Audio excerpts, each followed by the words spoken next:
Microphone is working. What is up, everybody? Phil, how you doing? Mike, what's going on? Prodigy, what is up, brother? Joseph, how you doing? Mr. Laser Show, been a minute. Been a minute. How are you, my friend? Michaela, what's going on? Scott, how you doing? Honestly, I have absolutely no idea what audio device I used at the beginning of this. I looked up vintage radio, and that's what showed up. Speed Racer, Kevin, Wolfie, Mr. Bob Dylan, Kevin's in the building. Another Kevin's in the building. Cheryl, I'm right here. Braden, how you doing? Alex, what's going on? Mr. Dallas, how are you? Peter's here, in and out. We'll take you. Max, what's going on? Chat. You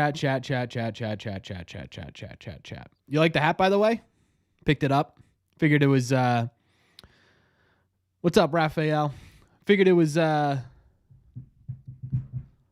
you're going to hear some rumbling, and my upstairs neighbors are home. But I figured it was appropriate for the end of Movember. Does it feel good to have the stash off? Oh, yeah. Oh, yeah. Sox outbid others on SOTO.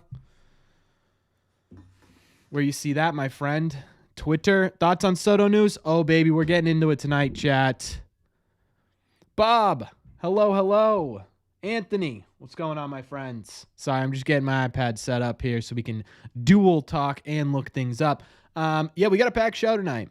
We've got, obviously, I think the big one that everyone is going to want to talk about is, of course, the Juan Soto news.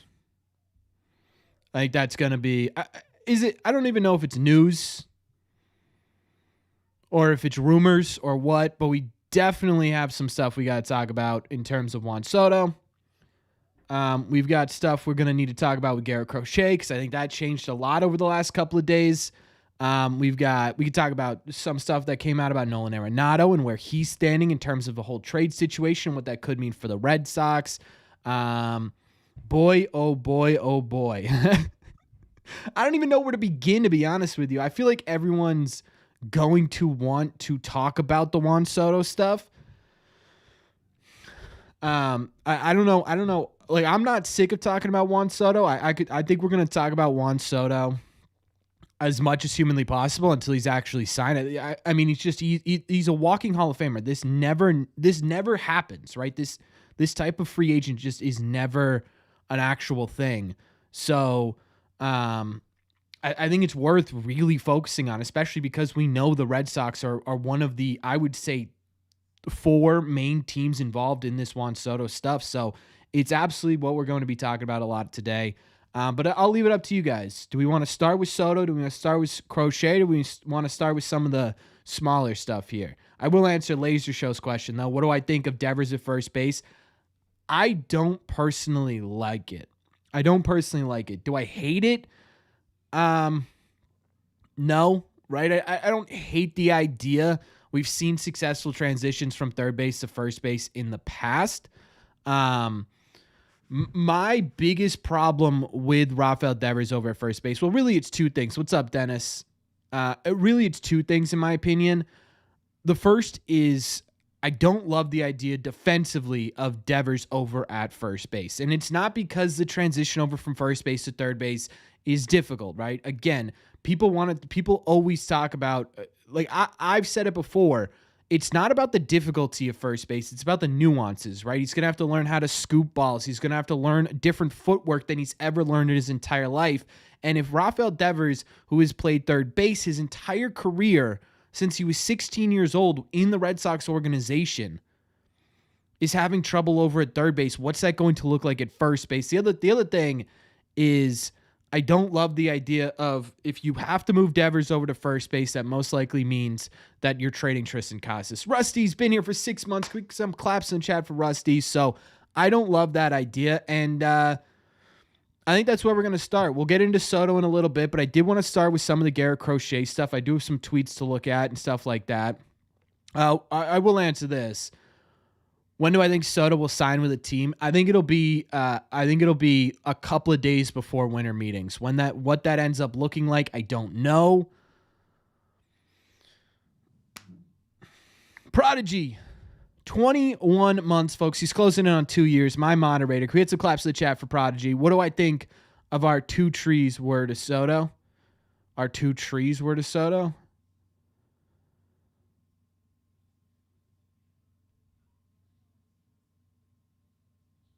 Two offers. Oh, what do I think our two offers were to SOTO? I don't know. Honestly. Like trying to predict trying to predict what their offers were to SOTO is going to be next to impossible. What I will say is, you know, in my opinion, I think at this point in the bidding process, Scott Boras is only taking the team. Like he knows that a team is going to give him what he wants, right? I think that's pretty clear. So if the Red Sox were in that ballpark, I don't think they're entertaining it. You have to imagine it's in the realm of what the other teams are offering. And maybe the first one was a little bit lower. They realized that and then upped it. And we'll talk about that in a second. No reason to think he wouldn't be worse at first. Yeah, that's kind of my thought process too. What up, JB? You think at 10 or 15 years? 15 years good or bad? Okay, so clearly we all want to talk about Juan Soto. So we'll start with Juan Soto. And then we'll get into Garrett, Crochet, I'm sure, at some point. It'll probably be, in my estimate, it'll be better. It'll be more than 13, or it'll be more than 10. Do I think it gets to 15? I don't know, right? I think total dollar value is what's important to Soto. I think it's not going to be deferred money. So teams are going to have to figure out how to give him $600 million over the course of a contract. I think what you're looking at is probably 13 or 14 years. And is that bad for baseball? No, I don't think that's bad for baseball at all. I think... I don't know. I don't have a problem with the team giving someone $14 million. In fact, having a face of the franchise type player like Juan Soto on a team for 14 years all of a sudden becomes sort of this semblance of this organization for the next 14 years, which just becomes simply easy to market. So I don't know if it's bad for baseball, no.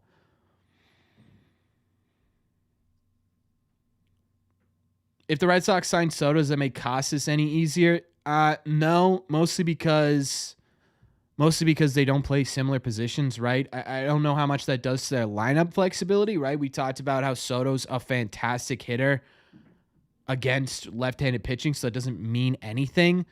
But I don't really see a correlation in, oh, they got Juan Soto, let's trade Tristan Casas, right? That, to me, that doesn't make sense. If anything, getting Juan Soto would probably put Duran closer to the forefront, and I know people don't want to hear that, but if you just think about it in terms of setting up an outfield, right?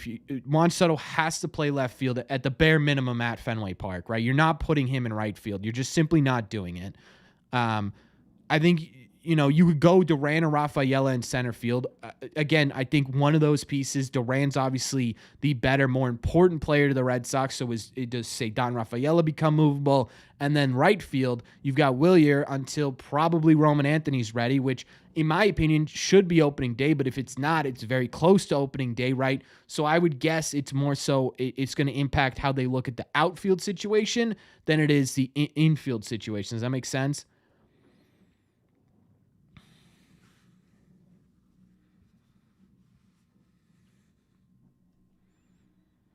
$67 in the chat. Mr. Dad I Mad, the man, the myth, the legend, coming through again.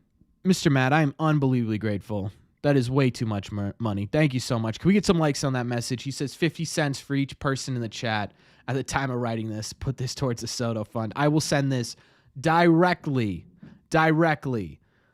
to John Henry and Company to make sure that it goes into the Juan Soto fund. Thank you so much, Matt. I really, really do appreciate you. Thank you.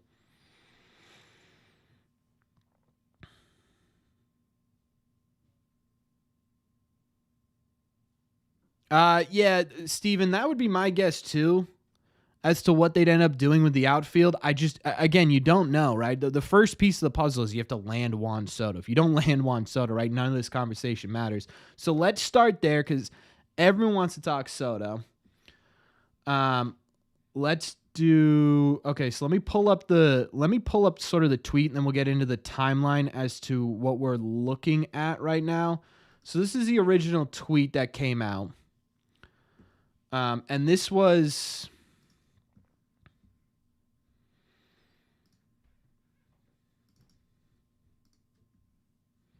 Guys get an inside look at my calendar, which has absolutely nothing on it. Okay. So this is the original tweet that came out. It came out at 10:30, really early this morning. Source, and this is by Hector Gomez. Now, first thing we got to do is look at the source, right? And the source itself, iffy, I think is the right word, right? I don't know if it's unbelievably unreliable. I don't know if it's really reliable. It's somewhere in that middle range. And this is sort of, so everyone's kind of debating WEEI 98.5, right? This was kind of the origin of those takes, right? That was kind of the origin of those takes. So this is what the conversation goes to. What's up, Paul? This is what the conversation starts with. It's source, the Red Sox increased their original offer to Juan Soto, both in years and total value. Again, incredibly hit or miss, just like Joe put out there. It's absolutely the correct take. What do we think of this? I don't know, right? I have no idea. We don't know their starting point. What we do know is that we do know the Red Sox are being aggressive with this Juan Soto stuff. That's what we know for 100% certainty. Every single media outlet hasn't talked about money, has talked about the Red Sox actually coming in and being aggressive in this market. So what does that mean? Personally, to me, what this looks like is, okay, the Mets, who, by the way, that we could talk about that as well. Scott Boras didn't just meet with Juan Soto. He had Juan Soto at his Beverly Hills mansion, right? That's a really big piece of this. The Red Sox flew out to meet Juan Soto in Southern California. Scott Boras said, no, I'm not coming to you. You come to me and we'll meet at my mansion. That's interesting, right? That to me is, I think we're looking at it and breaking down percentages. A lot of people are asking, what's the percentage of Juan Soto coming here? Here's where I'm going to put it. I'm going to put it at 50%, 50%. We'll do 45% Mets. We'll do 25% Yankees. What does that put that at? I did my math. 70. And then 20% Red Sox, 10% Blue Jays. I think that's sort of where I'm breaking it down right now. But it sounds like the Red Sox are all in. The other thing I wanted to put out there was a tweet by Ed Hand. Now, Ed is not historically known. If you are on Red Sox Twitter, Ed Hand historically is not known for breaking news, right? He does, from personal experience, I know he does have connections within the Red Sox organization. Now, how deep those connections run, I do not know. But this is what he is hearing about the current Juan Soto percentages. The general through the grapevine stuff I've heard is that the Soto sweepstake is going to come down to the Red Sox and Mets. That's not a guarantee of anything that's to come, just the vibe I've gotten through various channels, which unfortunately doesn't count for much. So there's sort of your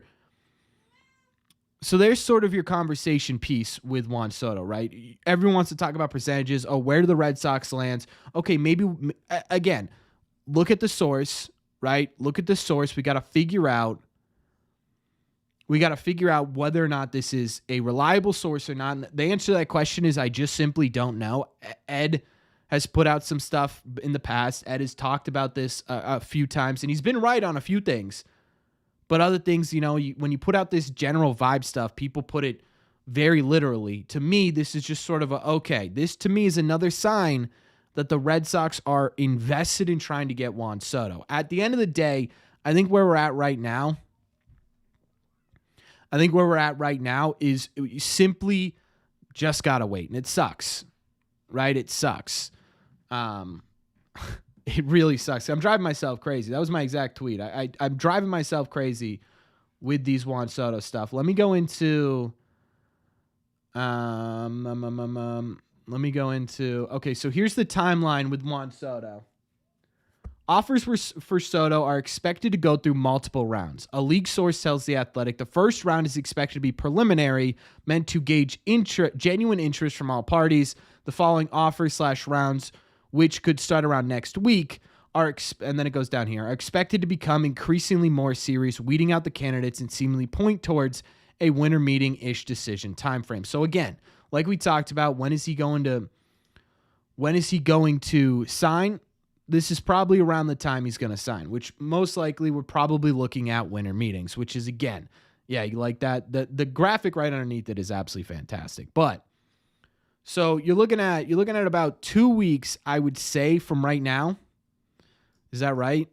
Yeah, so 2 weeks and some change. Starts the 9th, technically. So again, this is sort of what we're looking at right now. I don't really know, right? I don't really know what's going to come. All I know is I think the Red Sox, we're going to have a lot of conversations about the Red Sox over the next couple of weeks and SOTO. We are, right? It's just, this is what we're all going to be talking about, because if the Red Sox, if Ed Hand's right and it does come down to the Mets and the Red Sox, is John Henry going to be able to outbid? Is John Henry going to be able to outbid Steve Cohen? I don't think so, right? And again, we've already talked about all the other stuff that sort of sets the Red Sox apart when we're talking about, okay, you say you get to $600 million, right?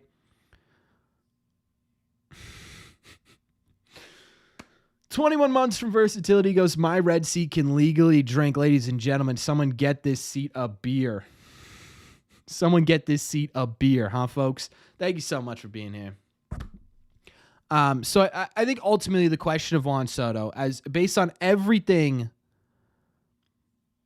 we've heard, I don't know versatility. I really don't know if Henry can physically outbid Steve Cohen. If Steve Cohen sits there, can Henry outbid Cohen? But there's the question, right? Go into their net worth. You talk about, okay, where they start getting uncomfortable. Steve Cohen's got like 10 times the amount of billions John Henry's got, right?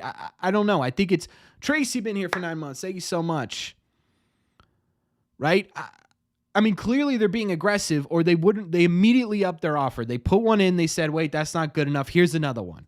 Right? And I do believe that. I do believe the Red Sox are upping their offer, trying to really put themselves as a legitimate player in this sweepstakes. It sounds like everything has been sort of connecting this way, right? I don't know. I think I don't know. This stuff is just baffling me. I have no idea which way this ends up landing. I don't know. I wish I had more inside sources. I just don't, right? So all I have is what you guys have. So you sit here and you try and connect the dots. Okay, so we've got 2 weeks until, hypothetically 2 weeks until Juan Soto makes his decision. We've got preliminary offers. We know the Red Sox already realized, hey, this isn't going to get it done. We're going to go further, right? And we understand, and we have a rumor, a little inkling, just a little bit, that, hey, maybe the Red Sox are a bigger player than Yankees. That's it, right? Those are the 3 facts we have right now. So where do you go from there? I don't know. I think again, like I said, when we first started talking about this, what was that, Monday? Was it yesterday? I think it was yesterday when we broke down. Yeah, it was yesterday. When we talked about, okay, the official bidding for Juan Soto has begun. I personally think we're going to get much more news about this Juan Soto stuff Friday, Saturday, even in the next week, right? Monday, Tuesday, when they do start weeding out teams. And what's interesting, another interesting tidbit here is we already know the Yankees have sort of a limit. Steinbrenner said, look, I'm only willing to go. So like they didn't publicly say what their limit was. There have been some rumors at $700 million. We don't know, right? But we do know Hal Steinbrenner said there is a limit to what they're willing to spend on Juan Soto. Now, if the Red Sox, who again, by all accounts, by everyone who's talked about the Red Sox over the last couple of weeks, saying, no, they're aggressive, they're hungry, whatever, right? If they sit there and they get desperate, do they have a limit? What is their limit on this? And I think that's what's going to determine whether or not Juan Soto ends up on the Red Sox. I do think that is sort of the biggest portion of all of this. Can the Red Sox get uncomfortable with what they're willing to spend? Because they obviously have a set figure in mind, something that they think can get it done. Once they realize, which they already kind of did, right? If they already upped the money in the years, they already realized, okay, the original offer, not going to get it done. Boom, here's another one. How many times are they going to do that until they get uncomfortable? Because I'll tell you what, Steve Cohen is certainly not going to sit there and get uncomfortable. The other part of this that no one's talking about is the Blue Jays did try and match the Los Angeles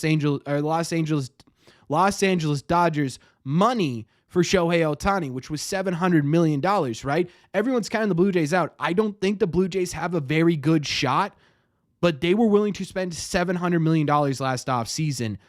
Are they willing to do that again? And if Soto's simply just going for the highest dollar available, can the Blue Jays get there, right? They've got a whole country's worth of money up there.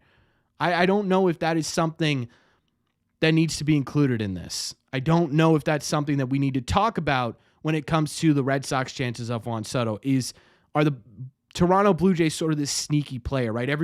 I think everyone in their minds is going Yankees or Mets, Yankees, Red Sox, Blue Jays. The Dodgers also a bid in. God knows, right? Those guys come out of the woodwork. They give $600 million to the ball boy, and he's going to go out there and he's going to have a 2.3 ERA. It's just how it works over in LA, right? I don't know if Juan Soto wants to go to LA. It kind of sounds like he wants the exact opposite, right? He wants to go to a competitive team where he could be the face of the franchise. That's never going to happen in LA. So I don't know. Again, you look at everything and it's like, man, there's so many factors in this Juan Soto stuff. It's so hard to come to any sort of conclusion, right? It's like you just sort of bounce back and forth. And this is what's driving me, and I think a lot of you guys, absolutely nuts right now, is are they favorites? Are they long shots? Are they nowhere near these other teams? Are they front runners? Where are they? Where are the Red Sox in this Juan Soto stuff? And we just have no idea. The only thing we know, I think and this isn't even a certainty, this is just sort of the most reliable account that has tweeted something about the Red Sox offer, right? And the only thing we know, kind of, is that they up their dollars, they up their years, and that's it. That's it. I do think, Joe, I think you're right. It is exciting to have these conversations. Remember these live streams last year? We were starting to have conversations. We didn't even bother. I mean, we talked about Shohei once, right? We talked about Yamamoto until the stuff came in about the Red Sox offer getting leaked and whatever. That was once the Yamamoto signed, it was over, right? The Red Sox, man, it was like, oh boy, we're screwed. We're screwed, right? This isn't going to happen. We focus on Jordan Montgomery for the rest of the offseason. I think we talked about Blake Snell once or twice. And then obviously the conversations were, are they going to sign Teoscar? They have to move payroll. What's going on, right? It was just so much. There's so much. So it's nice to have these conversations of legitimately being a part of these sort of sweepstakes. What up, Sox content?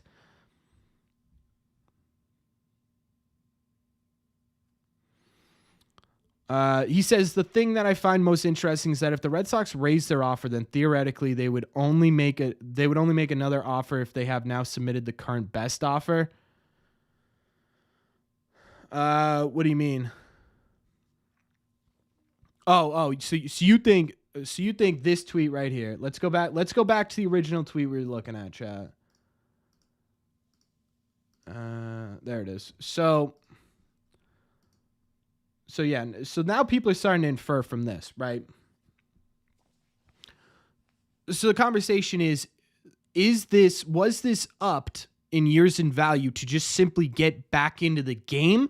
Like, did the Red Sox hand in an offer and Boris essentially went, dude, this is going to put you in 5th place, right? You're not even close. Up it or leave the room. And they had to. Or is this, hey, the Mets gave him $50 more million. What are you going to do? And the Red Sox went, no. We're not getting sat behind here. Here's another $75 million. Cohen, you're up, right? That's sort of the conversation. I don't know.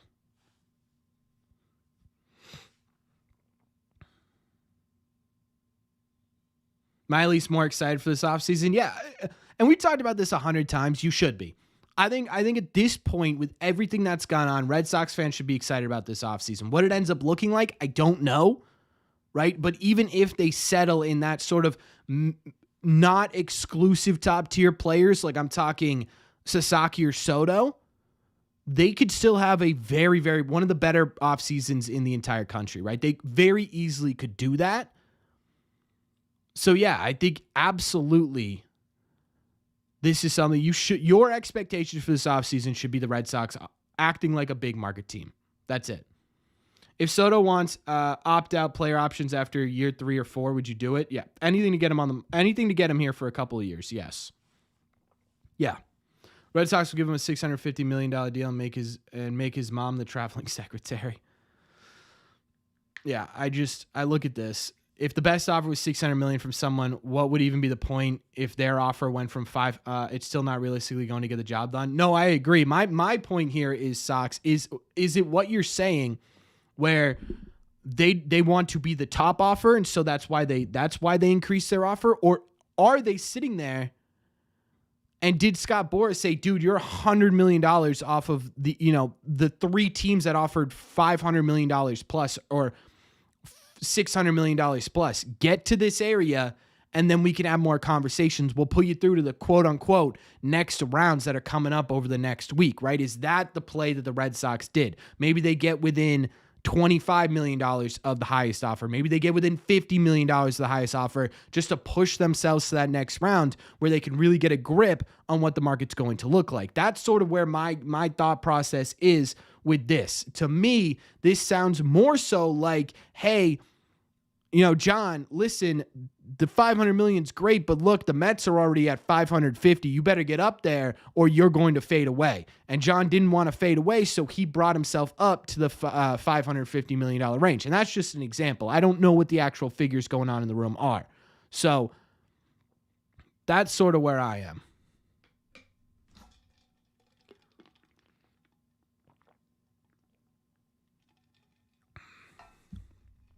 Should we trade for Javier Baez? No. Just has to fish tacos with Soto? Hell yeah. It might have not been a dollar thing, but the Sox might have said 10 years and they'd want 15. Yeah, that could also be it too, right? If you're going to give them, say the Mets we're at 13 years and the Red Sox are at 9.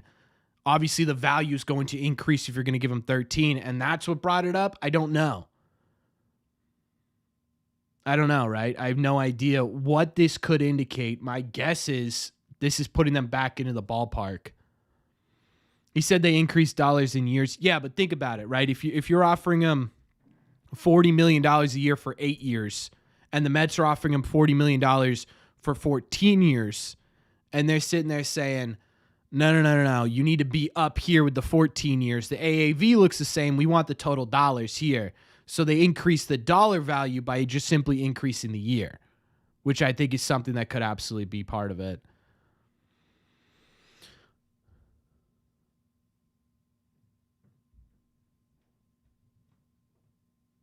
Sorry, Dennis. Sorry, it's not working. What's up, Victor? If you try restarting, if you're on a browser, try closing out of the browser and coming back onto the page. Maybe that'll work. Robbie, what's going on, my friend? We're just trying to dissect what's going on with this Hector Gomez tweet. Something I talked about in a video, that if the offers were basically the same, would he pick Boston over anyone else? Yeah, we talked about that a couple of times. Here. The Red Sox had. Every team's got such a unique angle as to why Juan Soto would pick them, right? I think the Yankees are the most obvious.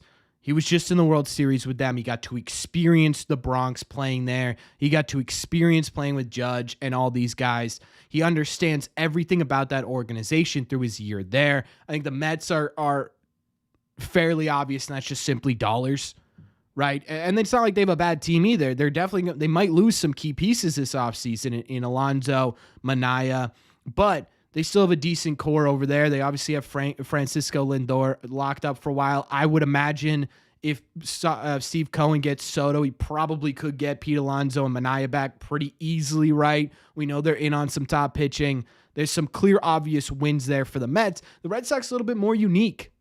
It's a little bit more unique. It's different than all the other teams that are in this pot because they have the farm system. They have the top prospects. They have the young core at the major league level. They have a wide open payroll, and they've got all the heritage and the lineage that comes with Juan Soto, both in terms of what he remembers growing up and in terms of what it would mean for him in his country. So I don't know.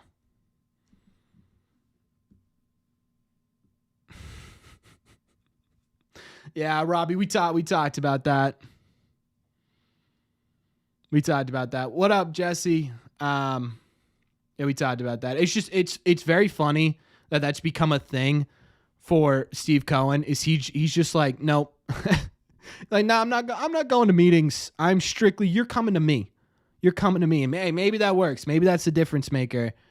I don't know if that does anything. You know what I mean? Like, it didn't do anything for Yamamoto.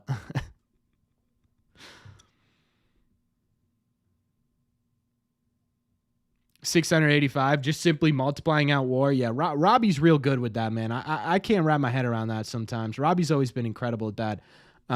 It makes 685 mil, dude. Sign it. Sign the check, right? If you're doing 14 years, sign the check. What else? Like, genuinely, if you're not going to spend on anybody, why wouldn't you spend on the 26-year-old Hall of Famer? I don't know. Like, I to me personally, maybe it's because it's not my money. Maybe because it's not my money. It is actually mostly because it's not my money, right? I could just light it on fire and no one would notice because I have no access to it. But if you're the Red Sox, $680 million to come here, be the face of the franchise, totally change the Red Sox perspective internally with fans and around the country with everything that would come your way from Soto deals. If you look at top jersey sales, Juan Soto has to be top 10, doesn't he? Especially now that he was on the Yankees for a year, he had to be top 10.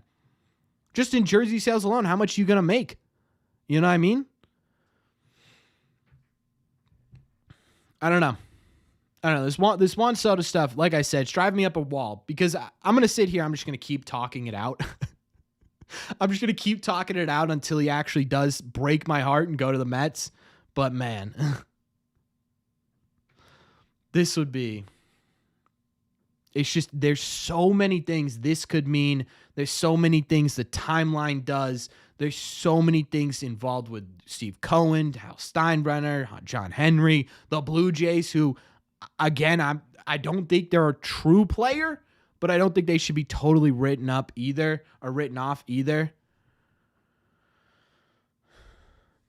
Face was starting to hurt. Yeah, it's just, I mean, you sit here, man, and it's going 1,000 different directions, and I cannot keep up. I don't know what to think. My brain is right. It's just fuzzy, dude. It's that TV static. That's what's going on in my brain right now. That's all it is. That's all it is. That's all I could figure out. So anyways, that's what we got on Juan Soto. I'm sure we'll keep talking about it as the night goes on. I don't think we're going to get any true bigger updates. Certainly not any official updates. Maybe we'll get some rumors or something like that. I did want to talk about, for a second, Garrett Crochet. I know we mentioned this in the video today. I know we mentioned the idea of what the trade could possibly look like today, but there are a couple of things that I wanted to... let me get this in here.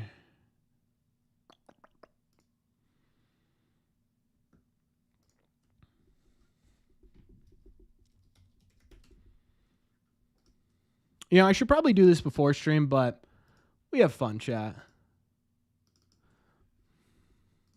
Okay.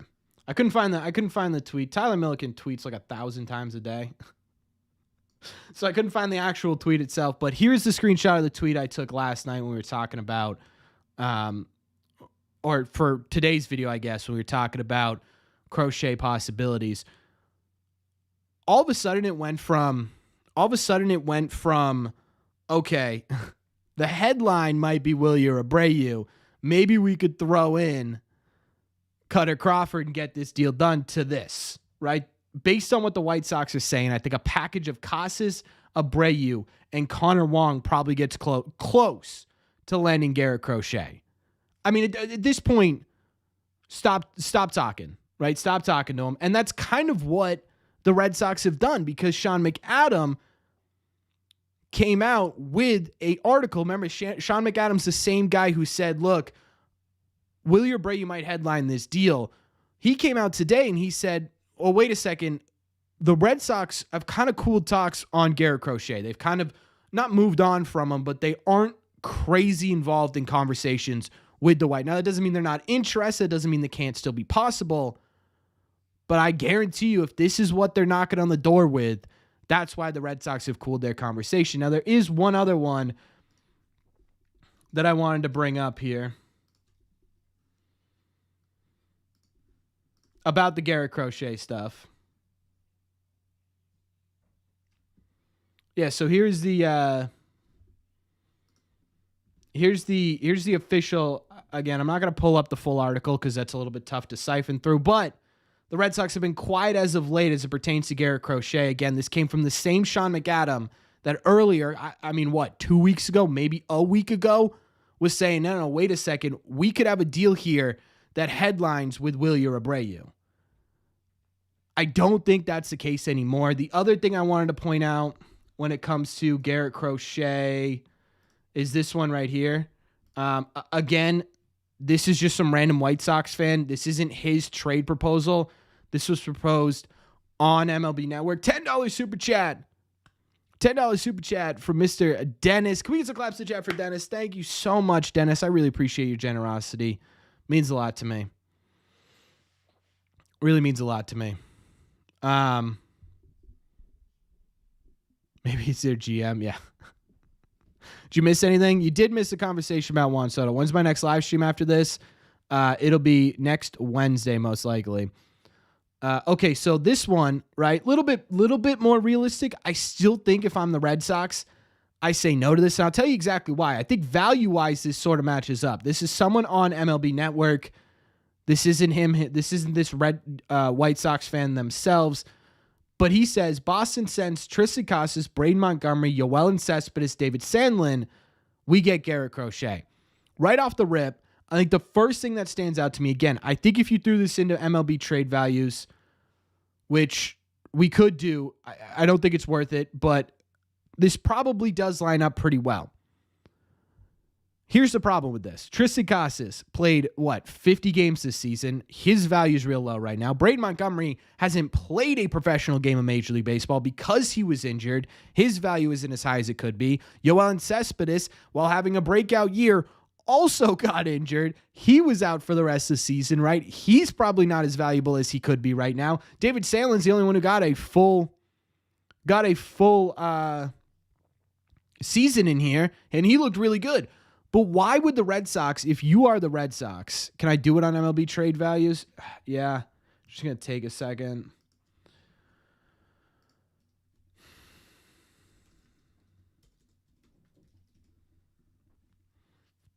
The site's also really slow when I'm streaming.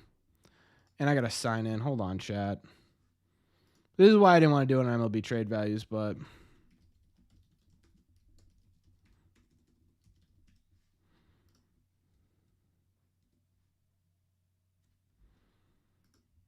All right, I'm logged in. We'll do it.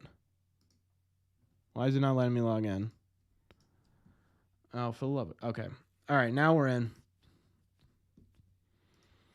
All right, we're slowly making our way there. Don't worry, we're getting there. We're getting there. White Sox, Red Sox. Well, I guess I could show you this now, huh? My password's off the screen. I can show you this. All right, so let's get back. Okay, so it was Tristan Casas, right? Okay, let's put Crochet in. All right, Casas. Montgomery. Already we're at the value, by the way. Yoelen.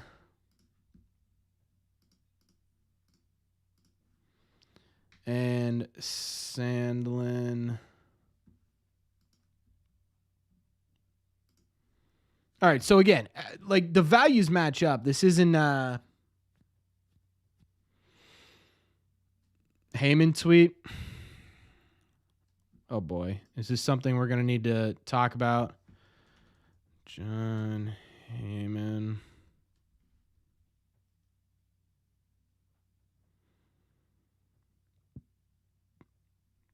All right, so Jon Heyman just posted something about Juan Soto. Let's see what they say. All right, so let's okay. All right, taking a break from this. We're going to the Juan Soto. We're going back to Juan Soto. We're going back to Juan Soto. Here we go. All right, so Jon Heyman just put out an article. Let's take a little peeks at it. Red Sox. Oh, okay, so here's the first line with the Red Sox. Red Sox are increasingly seen as a legitimate contender in the sweepstakes for the generational slugger. As word is they're stepping up their efforts to lure the superstar hitter away from the historic AL East nemesis. That sounds fantastic. Sources say the Sox are attempting to sell Soto on his fit in Boston, a fit at both Fenway Park and within the history of the franchise. Sure, we knew that. Connection to Ted Williams, David Ortiz, we knew that. During the Red Sox sit-down with Soto, an agent, Scott Boras, 2 weeks ago, team stretched the rich history with stars from the DR. We knew that.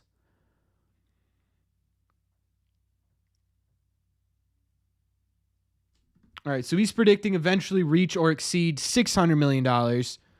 So nothing in here specifically about...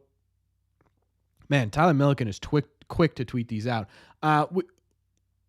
This isn't anything we really didn't already know, I don't think, unless there's more down here.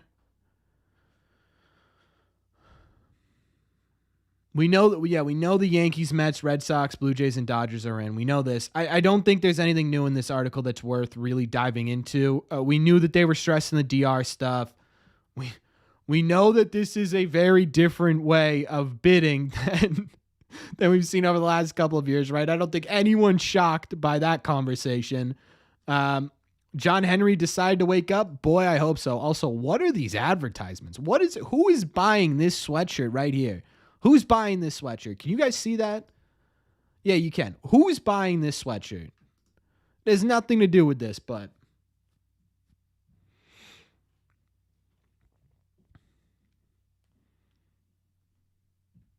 What's happening? What's happening is we are going over the Jon Heyman article that just dropped. It has aura. I have two. I mean, ugly sweater is different than that was just okay. Maybe do you have one in blue or green and red versatility? That's probably nice. That sweatshirt's free. Oh well, then maybe I will get one. But anyways, yeah, I don't think this is, I really don't think this is anything brand new. I think this is all stuff we've heard. We know that their bid is in. We know that they've been kicking it up a notch. We know this, right? I don't think this is anything worth really diving into. So let's go back to our conversation about Garrett Crochet. Back to our conversation about Garrett Crochet. So, what's the bid? We don't know the bid yet. What we do know is that it's probably going to get to at least $600 million. I think that's sort of what. Hey, no free ads, Clutch. And that's sort of what's been assumed. And we know the Red Sox apparently are willing to take it there. That's sort of the conversation we've been having right now, Mark. That's sort of the conversation. So. Anyways, back to this Garrett Crochet. Random question. How do we feel about playing Rays games at Yankees AAA field? Yeah, whatever. Right? It'll probably be a better experience than watching them play at the Trop. I think it will be. So I'll take it. Okay, so let's go back to this. Again, we are looking at a tweet that was proposed by MLB Network. MLB Network that said they want to send Tristan Casas, Braden Montgomery, Yoel Cespedes, David Sandlin to the White Sox in exchange for Garrett Crochet. So this is now the second tweet in 2 days where we've heard, one, Tristan Casas' name being mentioned in this. So I don't think that's a coincidence. I do think the White Sox are looking at it saying, hey, what about this Tristan Casas guy? 2, where the substance of these offers has gone up a whole lot from what we originally thought Garrett Crochet was listed in. And what I was talking about in today's video, and I think Robbie also, I don't know if Robbie's in here. No Willie in this one, which is shocking to me, but they replaced Willie Abreu with Tristan Casas in this one. I know I said it in latest Chris Henry tweet. Yeah, so that's talking about the John Henry run, the John Heyman stuff, right? Yeah, so we just talked about the John Heyman stuff. Still the same thing. I don't think it's a coincidence that in the same couple of days where you are getting proposals like this, which, by the way, I don't think I would do, right? I don't know if it's impossible for the Red Sox to trade Montgomery, Yoelen, and David Sandlin. I think those are guys that I would keep an eye on. I would doubt the Red Sox trade Montgomery. It's the first draft pick from Craig Breslow's era. I think he's going to be fairly attached to that. We haven't seen him play, so I think there's a big part in that. Yoelen, I think, is the difference between I think there's a difference between him and Franklin Arias. I think if you're going to trade anyone right now, Yoelen feels like the person you're going to trade. I don't know, though. They're in a pretty similar boat in terms of, progression towards the major leagues, in terms of potential. So they're sort of in the same boat. Casas, to me, is the big one, right? You're trading low on a guy who you don't have an immediate fix for, who very possibly, and what's interesting is we're starting to see a divide between national analysts with this Tristan Casas stuff. The divide we're starting to see in national analysts is you're starting to see some of these guys, specifically Heyman and Ken Rosenthal, who are really sort of tugging the rope when it comes to, is that the right word? I don't think that's the right phrase, so don't forget I said that, but are sort of towing the line. Towing the line is the right one. Although I guess tugging the rope works, whatever, doesn't matter. They're sort of saying, no, the Red Sox, they should trade Tristan, where you've got the, and then Jim Bowden kind of threw that out there as well, but you also have Jeff Passan, and you have, there was another reporter as well who's sitting there saying, why the hell should you trade Tristan Casas, right? Tristan at healthy is a 40 home run guy. This is, if he can stay healthy, this is the dude you want at first base for the foreseeable future. And again, I think you look at it and you say, well, what the hell would be the solution? You move Rafi over to first base. We've had our conversations about those. Do you go out and you get a first baseman on the open market? Is there anyone better than Tristan Casas or even remotely close to Tristan Casas on the open market? I don't think so. First base is our biggest necessity right now, but it becomes our biggest necessity if you trade Tristan. That's my point. New Heyman article. Yeah, we were just taking a look at that, Robbie. I didn't see anything. I don't know about you, Robbie. I'll let you sort of take over here if you want to. I didn't see anything new in this, to be honest with you. I mean, it was just sort of like I think the big one is maybe a confirmation, right, that the executives involved in the bidding, which is at the relatively early stages, say they expect some offers to eventually reach or exceed $600 million. Obviously, the other big part of this is just sort of the confirmation of what we saw from Hector Gomez, I would guess, earlier today, which would be sources say the Red Sox, not that one. The Red Sox are increasingly seen as legitimate contender in the sweepstakes. I think I'm at the point now where, we talked about it earlier. Damn, I'm quick. No, chat is quick. I never would have seen this. Right? I never would have seen this. Yeah, Eric, thanks a lot. How is Casas a 40 home run guy? How is Casas a 40 home run guy? Brother, his rookie season, he was on pace for like 29 home runs. Last year, he was on pace for 28 home runs, and he played 60 games. Right? He was leading Major League Baseball in home runs before he got injured back in April.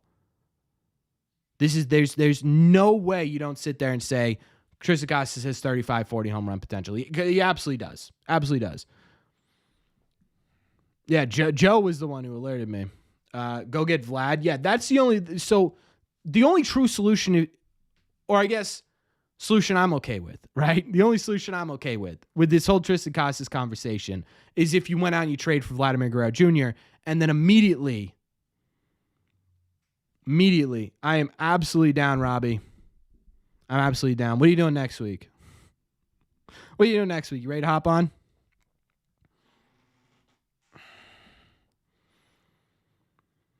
But thanks for hanging out with us for a little bit, Robbie. I appreciate you. Hey, Fenway Faithful, folks. Fenway Faithful. Robbie Hyde's new Red Sox channel. What were we talking about? Oh, yeah, true. I forgot. Breaking news. Gets asking for Devers, Casas, Anthony, and Halper Crochet. What an idiot. Always overvaluing his players. That's why he's the worst team in Major League history. So we go back. I kind of like this bouncing back and forth between Crochet and Soto, but I just want to go back to this. Right? I just want to go back to this. This, to me, would make no sense for the Red Sox, right? The idea is you're trying to build. I mean, that's fine, Carl. That's fine. But we're talking about potential, right? We're talking about potential. We're not talking about what he's done. We're talking about the potential he has. That's what you do. If you want to consider him still a prospect, that's what you do when you talk about prospects. Correct? Like, we're sitting here.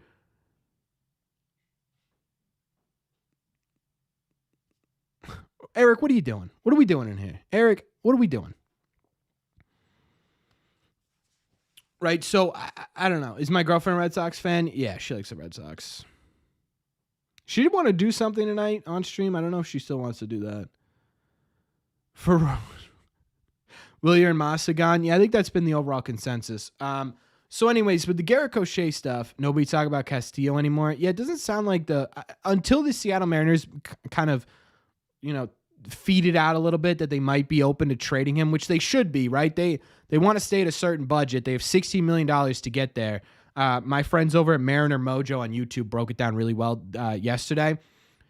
But if they only have $16 million to spend and they want to improve the offense, they're simply not going to be able to do that really effectively while also actually improving the offense. What would be able to get it done is if you take on a Masataka Yoshida contract and then go and get Luis Castillo. I don't know. What up, Skyler? I don't know. Yeah, they should be, Jack. But anyways, so you go back to the Garrett Crochet stuff. I think this is why we're starting to see, hey, the Red Sox, like the Bob Nightingale article we talked about today, right? We understand Bob's history. We understand all that. But it does make some logical sense if the Red Sox are getting these type of conversations from Garrett Crochet's camp, which would be the White Sox, right? And they're already in the mindset of, look, we're looking to spend a crap load of money this offseason. Why wouldn't they just say, okay, yeah, you know what? Good luck with the Crochet stuff. We'll catch you in 2026 or whatever when another one of your guys is doing really well and you're trying to get rid of them. Let's go get a Burns. Let's go get a Fried. Let's go get a Snell. Let's get a combination of the three. Or, hey, let's throw in a Flaherty or a Bueller or a Bieber.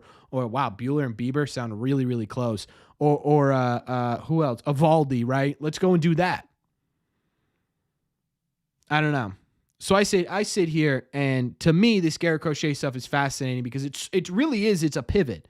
It's a total pivot from what we were hearing earlier in the year. And I'm wondering if the White Sox are sort of really setting the price up here and hoping, or maybe not even anticipating, but just hoping someone actually meets it until all these other guys come down.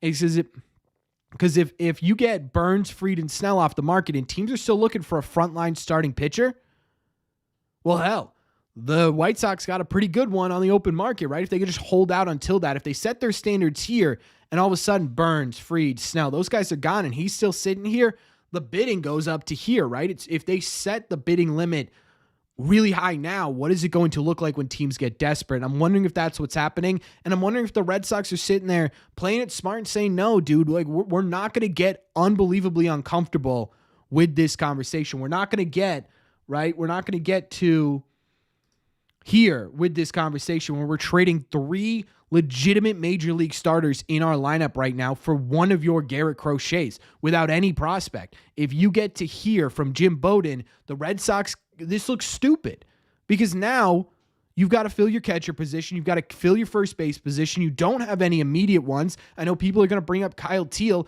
Kyle Teal is not major league ready. Craig Breslow came out and said that he will not be on the opening day roster. Now, that doesn't mean he's not going to be up in 25 because he probably will be, but he's not going to be on the opening day roster. So you are going to have to go out and get a catcher. You're going to have to go out and find a first baseman. I don't think Rafael Devers is a solution there. Maybe the Red Sox too. I don't think so. I thought I said Beaver for a second. I thought I messed up Bieber too. I was really proud of myself that I didn't mix up Buehler and Bieber. And then, right, you would have to replace Abreu. Now, Roman Anthony's a fantastic replacement for Wilyer Abreu, but is he going to be ready for opening day? It kind of sounds like the Red Sox aren't going to have him on the opening day roster. SOTO would be a fantastic replacement for Wilyer Abreu, but you got to outbid the Mets and the Yankees for that to happen, or you pivot to Teoscar Hernandez, who sounds like he doesn't really want to wait for the SOTO process to end. So I honestly... From right now, I don't know if Crochet's on the table. Now, that's not to mean that Crochet's not going to be on the table in the near future, especially considering the idea that as things go on towards the offseason, as teams start to pick up these players, right now the Phillies are a major player in the Juan Soto, in the Garrett Crochet sweepstakes. We know that. It's been reported. If they go out and they get a Fried, well, do they back off all of a sudden Crochet? And now all of a sudden they got to be like, the White Sox got to say, well, whoa. What happened to this? Okay, fine. We still want to get something from them. We'll take whatever. Right? So I don't know. Gets over asked for Cease last year and ended up getting less for him later. Yeah. So versatility said it before I said it. But that's exactly the same thing I was talking about, right? If the White Sox wait too long and they set the bar too high, eventually they're going to have to come down. And I'm wondering if the Red Sox publicly, or not publicly, but maybe they're just, they're leaking it out a little bit to Nightingales and other players in the major national news here that are going to start talking about the Red Sox going for two legitimate frontline starting pitchers. Maybe that's their way of saying, yeah, we're good until you come down to here. And we know you're going to come down, so we're just going to wait. So again, I'm not going to take Garrett Crochet off the table at all. I'm just not expecting it anytime soon anymore. And honestly, I'm not expecting it right now. MLB trade rumors talked about the Astro Bear being stupid also. You have to imagine. Corbin, the president of Justin Bieber fan club, if that's what they want to call me. You think he would learn from his mistakes? Yeah. I would give up Casas, Meyer, Abreu, and two other pieces for a Robert Crochet package. That's crazy. Thank you so much, All-Star. I appreciate you watching.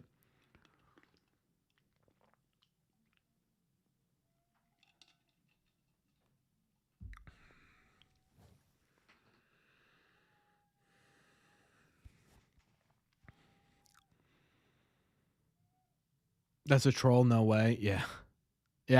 If you're giving up Casas, Meyer, Abreu, and two other pieces for Robert and Crochet, I mean, I feel like not enough people are talking about. If you trade for both of those guys, you were trading for two of the most injury-prone players. Like the highest ceiling, sure, but Robert's looking a whole lot like Byron Buxton right now. I don't know. If I was Crochet, I wouldn't want to come to the Red Sox. Oh, I'd want to. I was like, wait, those are all reasons too. Yeah, I don't think the Red Sox think at all that this is worth it. Oh yeah, what's your realistic chances of getting Sasaki? I don't know, dude.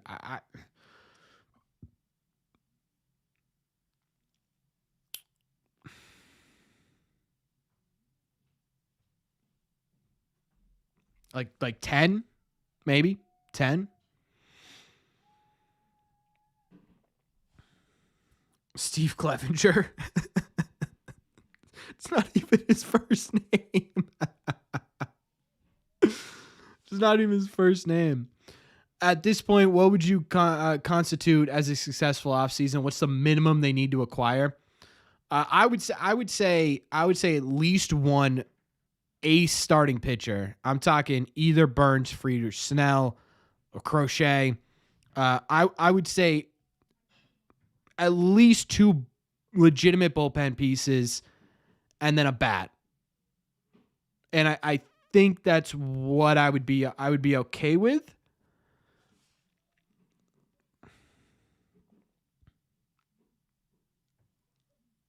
Better chance of Rich Hill to the Red Sox than Soto? We'll see, my guy. I don't know. They have to get Adames. It makes too much sense. Yeah, breaking it down, it does make a lot of sense. The one thing I will say that I did not add in the video today, mostly because I just didn't have time to talk about the Willy Adames stuff in detail. I didn't want that video to be like 12 or 20 minutes long. If we go to his career splits against lefties, it is not super great. And that's the big thing, right? When you look at Willy Adames, the idea is you want him to be that sort of balance out of the lineup. It's not great, folks.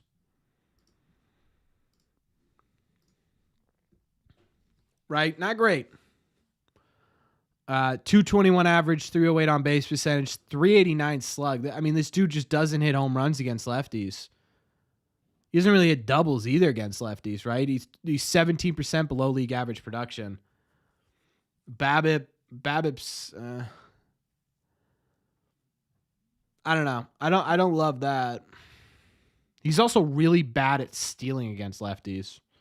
That's interesting. I didn't even realize that. He's terrible. Look at this. Stolen bases 11, caught stealing 9 times. So that's something to consider with Willy Adames. But I think out of everything else,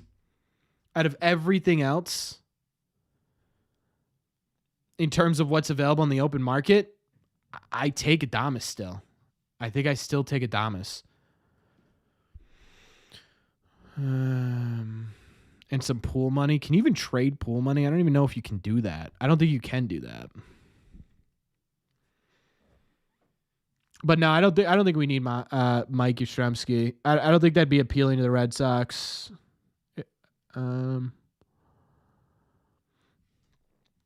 Thoughts on someone like Higashioka as a backup catcher until Teal? I would love Higgy. I think that's a great option for the Red Sox. They need to get someone, right? They need to get someone as a backup. They signed Sebi Zavala to a minor league deal. I think that's more so in the realm of who the hell was that guy who was up at the Red Sox for like 4 games last year? I can't even remember his name. That catcher, right? It's depth is what it is. They need someone who can legitimately be on the bench, starting 60 or some odd games. Yeah, Higgy makes a lot of sense. Elias Diaz makes a lot of sense. Hey, David Hamilton can steal bases from anyone. Yeah, guess that's true. What happens to Pivetta? He'll sign a deal somewhere. I don't know where. A lot of people are saying the Angels, but they just signed Kikuchi. Alfaro? No, not Alfaro. It was not Alfaro. Oh man. He had like 4 at-bats. People were mad that I graded him. I remember that. Tyler Heineman. Thank you. Tyler Heineman. Yes, that's who we're looking at. Pavetta's going to get 5-100 now. Fenway can make up for a lot of Willy Adames' deficiencies. It can. It definitely can. And it will help a lot. I think Adames could be like 125 OPS plus player. I think his home runs would go up a bit. I just, at some point you just can't see a lefty, right? And I don't know how much Fenway would be able to help with that. Would I take Tanner Scott for a closer? Yeah, without a doubt. Do I think the Red Sox will trade Connor Wong? The only way they trade Connor Wong is if they sign a couple pitchers or catchers, right? I don't know. And I don't know if that's really a priority right now. I would say the odds of them trading Connor Wong is not super huge.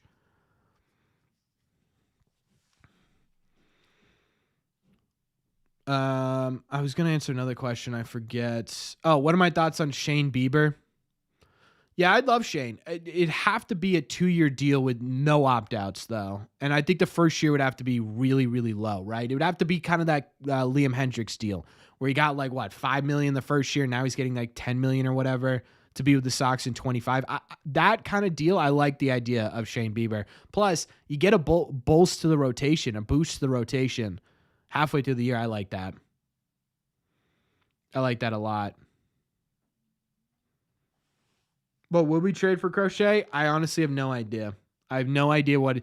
Originally, I liked the idea of Willie Abreu, Cutter Crawford, maybe throw in a Franklin Arias to get it done, right? It's an overpay. But those are two positions where you know you're going to be able to fill. You know you're going to be able to fill them. Right? You know you're going for a frontline starting pitcher. Okay, great. You can now bump everyone down one, and boom, you've got the ability to trade Cutter Crawford. You know you're going for a bat. Well, great, just make it an outfield bat, and you got the number one prospect in baseball to fill in there. That's what I would do. Burns is falling off. Burns is falling off velocity and strikeout-wise. It's not really results-wise. Bieber, I don't really understand the hate you have for Bieber versatility. Yes, the velocity was up this year, though. It was also up at the end of last year. Like, you get a fully new arm in there, and I think the velocity comes back up. A lot of people get their velocity back once they have Tommy John. I don't think it's fair to sit there and be like, oh, we can't predict any positives because the last year would be a problem. Are there any Marlins pitchers we should look at? Are the injuries too daunting? I don't think the Marlins are going to be trading Garrett. I don't think the Marlins are going to be trading Sandy Alcantara. The value is just simply too low. Jesus Luzardo would be the only other like truly interesting one, but his injury history, man, is brutal, right? It's brutal. Gary Sanchez, nah, I'm good. What about a trade for Jake Berger? Yeah, Robbie brought that up. I don't entirely get that one. I understand it'd be sort of right third base, first base depth, but he's a lefty.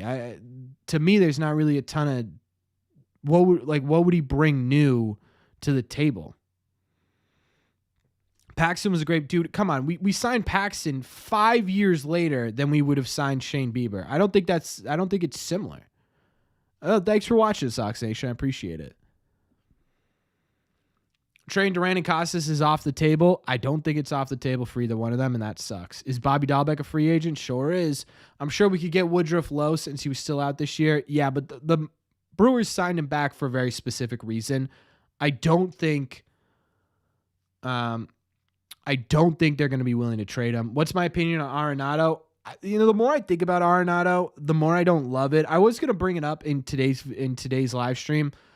Just because there have been rumors set out by Cardinals beat reporters that Arenado is open to moving to first base, which I think, kind of changes thing a bit for the Red Sox, at least from the point of view of what it's going to look like in terms of their interest. But every time I look at Arenado, I get a little bit worried, right? The bat is trending downward. Sure, he's still a tough out, but still trending downwards a bit. He's 35. He's still got a couple years left on his contract. I don't know. I only get Arenado for Massa. Yeah, if you want to trade one bad contract for another that fits a little bit better with what you're trying to do, then yeah, I get it. But if the Red Sox end up, taking on most of that deal and giving up a David Hamilton, sorry, Mike, or someone like that, I still don't do it.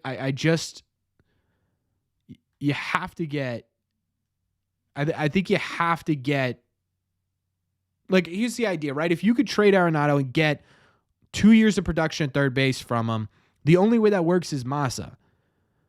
Because unless you're trading Tristan Casas, which again would have to be another move instead of just flipping Massa for him, you got to fit Rafi into the lineup every day. That's a must.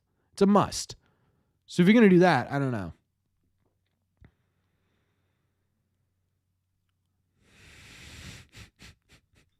What about Goldschmidt? Absolutely not. Absolutely. There's no reason. What's the best option at third? Bregman, Arenado, or Adames, or Devers? I mean, if we're talking just simply defensively, it's probably Arenado. But again, if you bring in everything else, it's Devers right now. Unless you get a great deal for Adames, then it's Adames, and you trade Massa for nothing. That's what I think this is ultimately going to come down to. This is what I ultimately think it's going to come down to. I think if they do get a third baseman, they are going to trade Masataka Yoshida for pennies on the dollar. They are going to say, give me something to show that I got something, and then boom, gone. That's I mean, realistically, right? Thoughts on Bregman? I would not give Bregman what he's looking for. Absolutely not. I don't think I'd be very interested in Bregman unless it's like a 2-year deal. But even if it's a 2 or 3-year deal, at that point, it's just not worth it.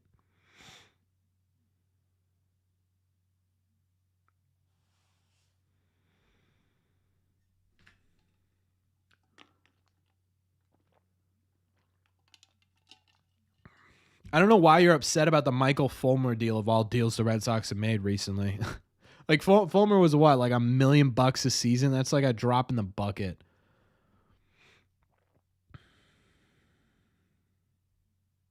Yeah. I mean what? They were like, "Oh, we're looking to get 300 million for we're looking to get 300 million for Bregman." Absolutely not. I don't think I'd give Bregman 150. You're right. I don't want Adames. He's trash.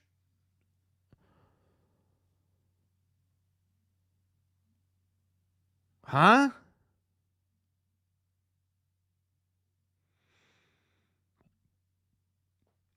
Robbie Ray and Wilmer Flores for Yoshida and David Hamilton. Mike, listen, you should do a Red Sox ticket giveaway. I am doing a Red Sox at the end of the month. I'm doing a Red Sox ticket giveaway for those of you who donated to Movember, by the way. So keep an eye out for that. A couple more days and I will be doing that. I don't know much about Wilmer Flores, to be honest with you. I'm just going to look him up real quick. I know he's an infielder. He's an aging infielder, right? First baseman, second baseman, third baseman, right-handed. Not good this year, huh? He's been solid throughout his career, but not good this year. What up, Flanty? I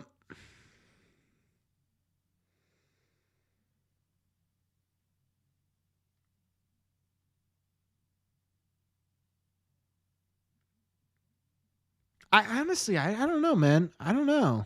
I think I'd consider it, Grand. Problem is, I don't know. I don't hate it. That's what I'll say.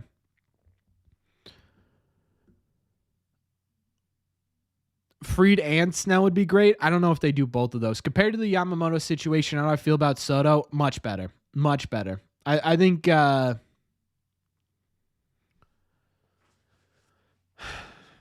I think the Red Sox are more in tune with what the market looks like for Juan Soto than they were with what the market looked like for Yamamoto. I also think Juan Soto wants to come to the Red Sox more than Yamamoto wanted to consider coming to the Red Sox, right? I don't think it was ever a possibility that Yamamoto wanted to go to the Red Sox unless the Red Sox offered him 70, 80 million more than what the Dodgers were. And even then, I don't think he wanted to go anywhere else. So I think it's a different story with Juan Soto. I think there is legitimate interest in Juan Soto coming to the Boston Red Sox. And that's why I think the difference is, right? Yeah, the difference is there's actually a chance. And I think that's the big difference. To be honest with you, the more we've talked about this, the more we're looking at it, I think the Red Sox are sneaky one of the favorites to get him. Like, I know they've been putting him in the conversation as one of the ones, but it's always been Mets, Yankees. I think the Red Sox are starting to enter that conversation of could they upset one of these guys, and that would be interesting. I don't know if they celebrate Thanksgiving in the DR, Brandon. Let's trade Costas for Chris Bryant. Okay, Brian. Yeah, it was cool to see Chris Sale get what he got. Soto and Max Fried, then trade for Crochet would be scary amazing. If the Red Sox get Soto and Max Fried and call it an offseason, that'd be pretty amazing. No, if they got Juan Soto and then we're like, yeah, we're going to sign Jack Flaherty, I'd still be pumped about the offseason. I don't think they would have done enough, but I'd still be pumped about the offseason now. Do I think the Red Sox have a chance to win the AL East? Yeah, I do. If they actually do something, why not Brandon Rodgers? He's older, right? Do I think the Red Sox keep Tyler O'Neill? No, I don't. I think Tyler O'Neill ends up with a market and oh no, Brandon Rodgers not the guy I was thinking of. Yeah, maybe Mike. I don't hate the idea. He's a free agent next year. I don't know what it would cost. The problem is where do you put him? Second base and shortstop. You don't really have a need for a second baseman and a shortstop. You know what I mean?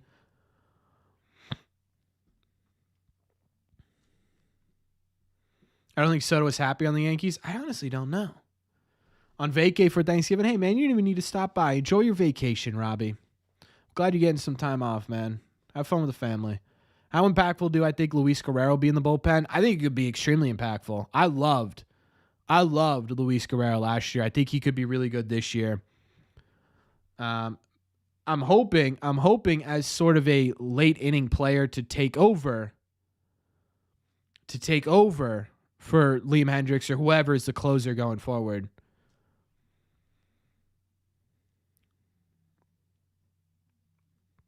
If we don't sign Soto, what would be your next 3 best options? Spend all of that on starting pitching. Actually, no.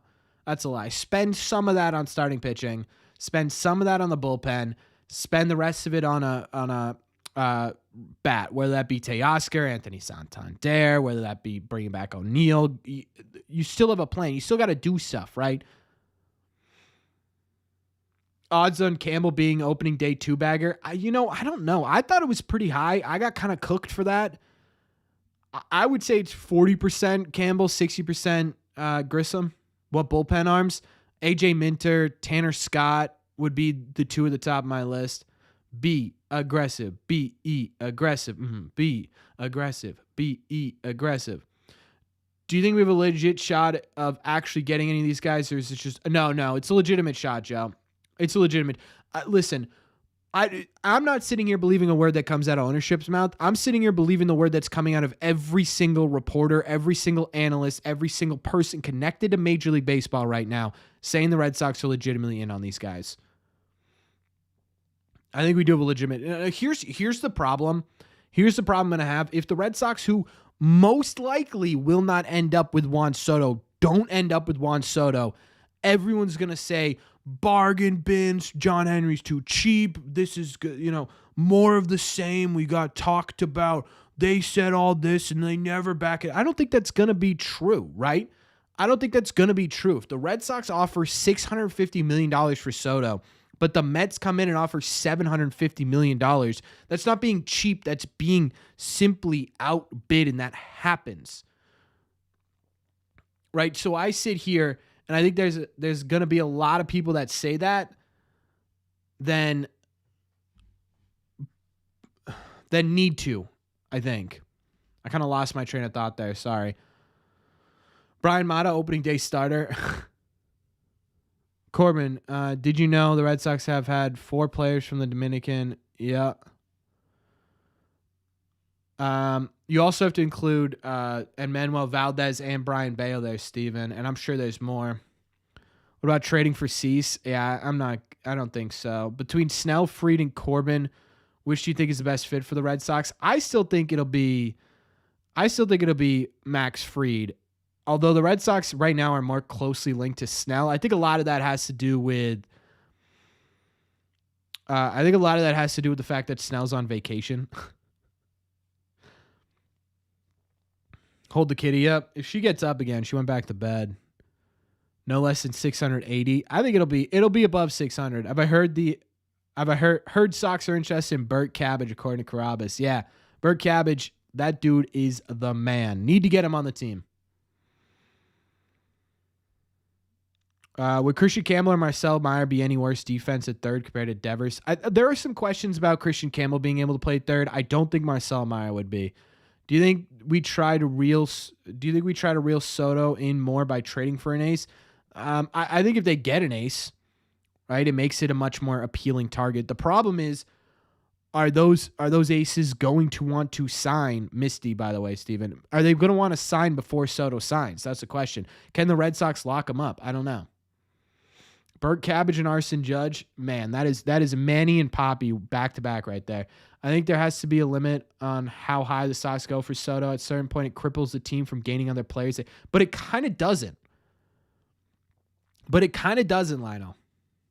Right? Because even if they give him, they would just extend years. Too injury-prone for you? He's 21 years old. 21 years old. Tough to label a guy that.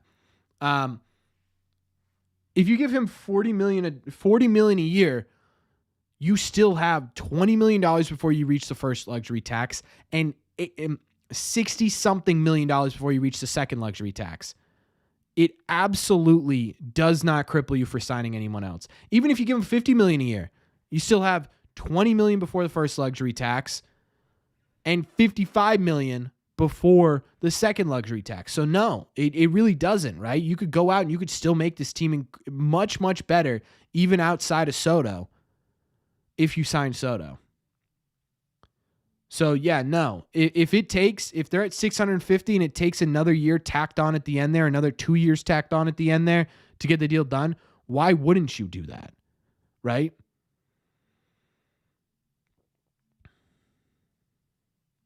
Yeah, I agree. Versatility. I just don't know. I think freeze market's going to be pretty slow, honestly.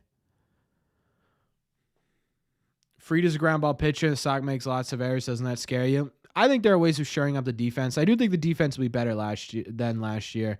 What is the plan exactly for Myers' story? Campbell and Grissom are going to take up the middle infield. They're interested in Thomas. Does he get moved? He could be. But I don't know.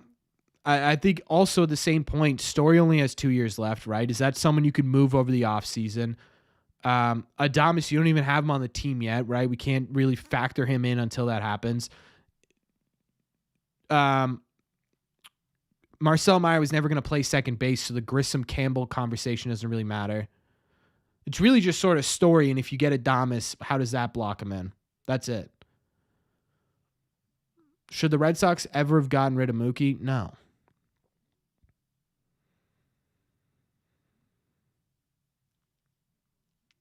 Any news on SOTO? Yeah, just that the Red Sox are big players in the SOTO sweepstakes, and they did officially submit their bid. Did Duran do enough to ensure an extension? You don't really need to extend Jarren Duran. He's under contract until 2029. He's going to be 33 by the time he's a free agent. That's not really someone I think is going to be a priority for the Red Sox to lock up. Plus, you don't really hear any type of extension talks until January anyway.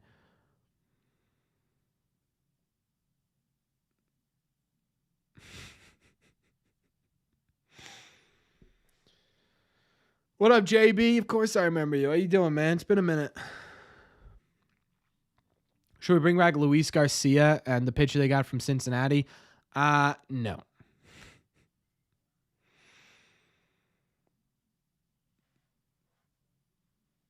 If we got two aces that love Freedom Burns, hey, I wouldn't be mad at it. I would not be mad at it at all. Do I think Tanner Scott's a real option for the Red Sox? Honestly, I don't know. I don't know what's real and what's not. If they're spending money, he should be. How about trading for Sandy Alcantara, the Marlins? I don't think the Marlins are going to give him up. If they are interested, I would absolutely be interested in trading for him. When did Sandy...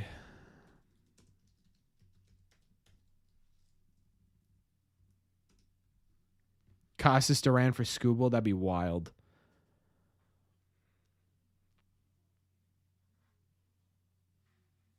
Yeah, so it sounds like he'll be good to go for the 2025 season, Alcantara. I don't know. How's it going? It's going good, man. I'm just going crazy with this SOTO stuff. Scooble's injury prone. Scooble's just the best pitcher in Major League Baseball. At some point, we gotta look at we gotta start looking at every pitcher's going to have an injury history. Is it worth it? Sandy won't be ready till mid-year, I think. I don't know. I got an update on September 17th. Miami Marlins right-hander Sandy Alcantara took them out on Tuesday for his first live batting practice since the 2022 AL Cy Young winner had Tommy John surgery in last October. So it sounds like he's on the mound. That doesn't sound like he's still a half a year away. Sox have the best chances to get SOTO? No, that's the Mets. I don't know where the Red Sox are under that. If we don't get SOTO, would we keep our current outfield and go for pitching? Or maybe I think they go for pitching either way. If they get SOTO, they go for pitching. If they don't get SOTO, they go for pitching. Teoscar, maybe. Yeah, a lot of people have said that's sort of the Red Sox backup plan. I don't know what happens with that. Yeah, I've given up, JB. I'm fully excited. Is Giolito on track? Yeah, he's on track for opening day. If we manage to get SOTO, do you think we no, I don't think they go after another bat if they get SOTO. You should know I've been talking about. Yeah, Mike, I will say, was ahead of the Tariq Skubal stuff. I'd love it if the Red Sox brought Jordan Romano on. Yeah, I think that'd be an interesting one. Tommy John's usually an 18 months recovery. So we got it. This would be a full year, right? October would be a full year. October, November, December, January, February, March, April. Now, it sounds like you'd be good to go for April if that's the math. Versatility. He got it in October. Add 6 months to that.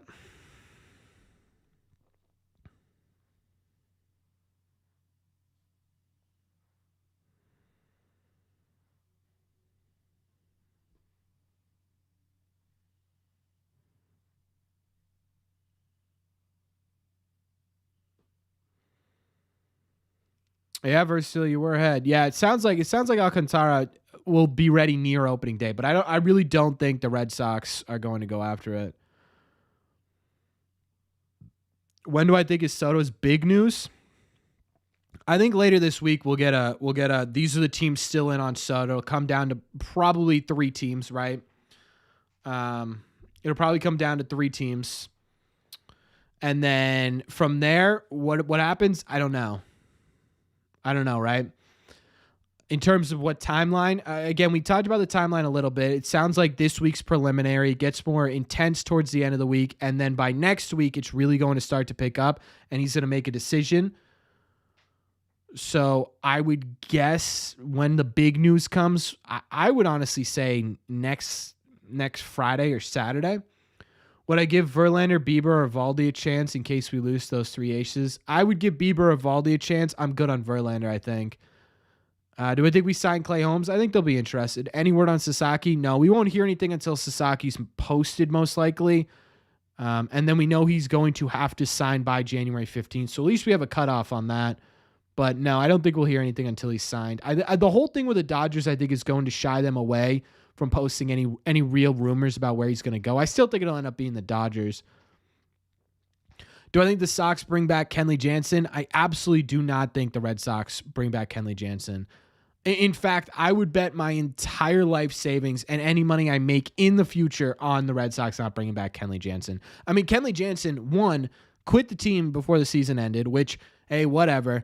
But then went to LA and was with the Dodgers in their clubhouse during their playoff run, right? I don't know. Right? To me, there is not a chance he wants to come back to Boston, regardless of what happens. I think they just burn that bridge. You see the Sox signing that international free agent kid. Does that mean they're pivoting from Sasaki maybe?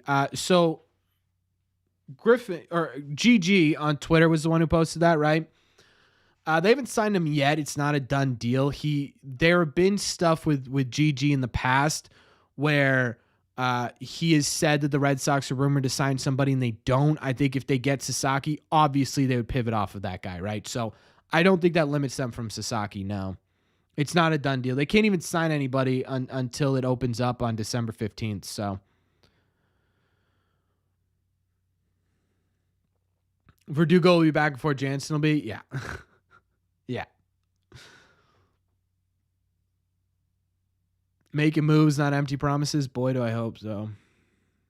Do we smell Thanksgiving surprise signing tomorrow? Ooh. Do we smell a signing tomorrow? I don't smell a signing tomorrow. I don't. I think everything will be after this week. But I do think we'll get I think we'll get some. Maybe we'll get like a mid signing. Maybe we'll get one that's like, oh, Could you see the monster being able to revive Arenado's career like it did Mikey Lowell? Maybe, Ryan. I mean, he's still making contact. The problem is he's not making crazy hard contact right now. What does that do? I don't know, right? Justin Turner was kind of in a similar boat to that as well. I think it could. It absolutely could. I think that's why the Red Sox are interested in it. But it could also do really good things for players who are maybe not 35 years old, right?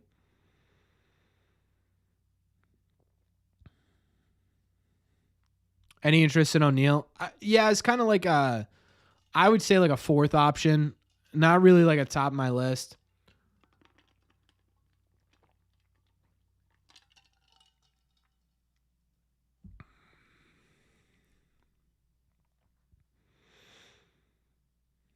Arenado's 33. I keep thinking he's 35 just because he's under contract until he's 35. I should have clarified. Have the Red Sox talked to Teoscar? Yes, so they're in on Teoscar. Again, I think a lot of teams are going to be in on Teoscar the second Juan Soto signs. I shouldn't say a lot of teams. Every single one of the teams that missed out on Juan Soto. So the 4 teams that didn't get Juan Soto will be in on Teoscar. I think he's going to wait for that. We'll see.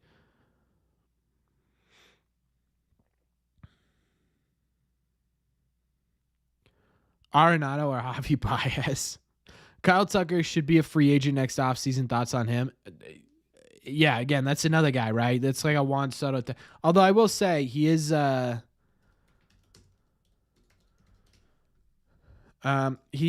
older, right? He's going to be, I mean, he's not incredibly old, but he's older than Juan Soto, I should have said. Sorry.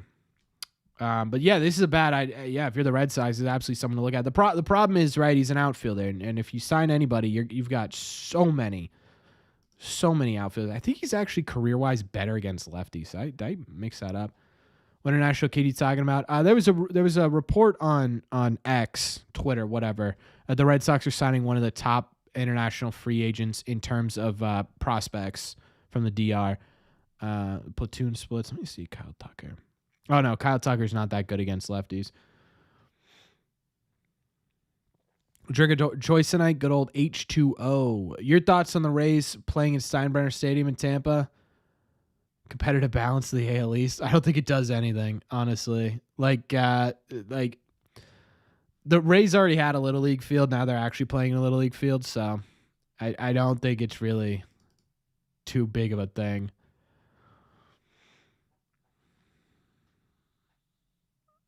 Roki Sasaki, me a Red Sox trust. Who has Acuna's little brother? The Mets. Do you think Cora demanded a contender, otherwise he'd walk? Yeah, I think that's a big reason why he signed. I know everyone likes Snell, but I personally don't. I watch your vid, but I still feel I don't think kind of a jerk. Like as long as he's not like a major a-hole or like, you know, doing stuff that a lot of people would frown upon, I or anything illegal. I don't really think the personality means a ton. It just, especially in a big market, how is that going to mesh is sort of the bigger question. I don't think anyone's really debating Snell or Fried. I think a lot of people would still prefer Fried. Do I think the Red Sox bullpen could be really nasty? Yeah, if they make some moves. I think there's a lot of talent in there. They just gotta try and figure out a way to develop it correctly. So Corbin, just gonna say it's what the intro is going to be to the Sox signing Soto. We'll be running around the room screaming. I might pop a bottle of champagne. That might be the intro. It might just be me. Right? That would crush. Oh man, that would absolutely demoralize my room. I can't do that. I can't do that. I might do that. I don't know. I'm going to do something ridiculous if they sign Juan Soto. Live stream the Soto news instead of a video. No, because if I live stream it, plus Robbie will probably go live. No, I'll probably still do a video. Yeah, so that's what we were talking about today, Prodigy, is the idea of Arenado playing first base instead of third base. But again, if you're bringing him onto this team, in my opinion, you should be putting him at third base, right? I think it would be much better. Didn't I say I'd dye my hair? I said I'd dye my mustache red if we signed Juan Soto. Unfortunately, you guys are too generous, and there's no mustache anymore. I do kind of miss the mustache, though. It was starting to look a lot better than I thought. Over-under combined appearances for Whitlock and Hendricks in 25. I think Whitlock will be able to do a full season. I don't know what Hendricks looks like. When do I think the Anthony guy from the farm will be called up to the big leagues? You do have your eyebrows? Brother, you do not want half my forehead bright red. I promise you that. Short emergency live streams will be fun, though. Yeah, I was thinking about doing some more of those. The problem is it's much easier to do not easier. That's the wrong word. It's definitely easier to do a live stream because all I have to do is obviously turn it on. But I'd still need to make the thumbnail. I'd still need to make the title. At that point, I might as well just make the video, right?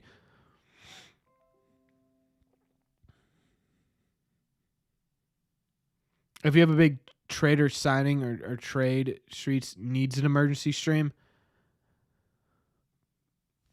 Willier for a Dolis Garcia, that'd be kind of crazy. That would be kind of an interesting idea. I don't think the Rangers would do that, but that'd be really interesting.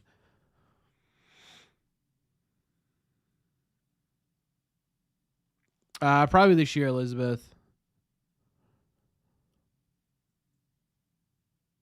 I was looking like a true relief pitcher with a stash. Yeah, true. I do kind of want to bring that back. Do I think Soto will be signed by next week? No, I think he'll be signed in the next 2 weeks. Or he could be signed in the next 2 weeks. It sounds like it's gonna be. It sounds like it's gonna be by winter meetings, which is that Monday.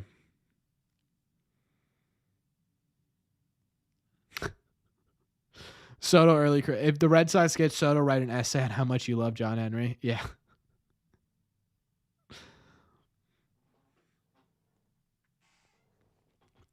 Dude, Meyer and Abreu for Crochet is an unbelievable overpay.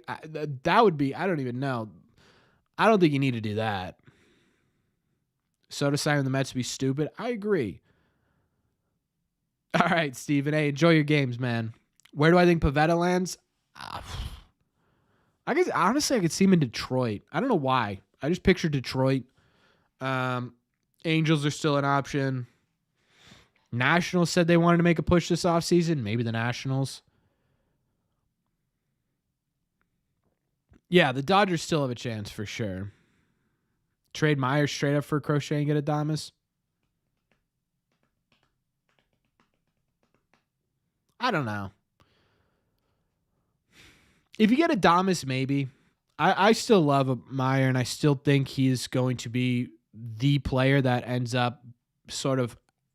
Roman Anthony will be the projected best player, but I think Marcel Meyer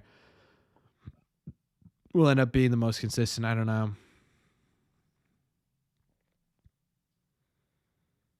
Yeah, Joe. If they get Adames, I think moving Meyer gets a lot easier. The problem is, again, like I talked about in my video today, we can't rely on Trevor Story being able to play 162 games. You just simply can't do it. You have no backup for that, right? I mean, Grissom's not a good shortstop defensive player. Campbell's fine, but Campbell doesn't have a great arm. If you're gonna trade Marcelo Meyer, you got to get someone in here who can play shortstop. I think the answer has to be. The answer has to be Willy Adames. I don't know. I wish Abreu just stays in Boston, but he's def surplus. Yeah. Pivetta the Angels. Yeah, that's in my opinion the most likely one. Pivetta the Giants. I could see that. Rafael is a backup. Yeah, I guess. I would rather Rafael play center field. I mean. Hey, happy Thanksgiving, Dennis. Thank you so much for being here tonight, man. I'm real grateful for you. Sonny Gray and Arenado for Yoshida, Abreu, Crawford, and a low-level prospect? No, I don't do that. 5 Sox tats? Man. Brian, how many times are you going to put that in the chat?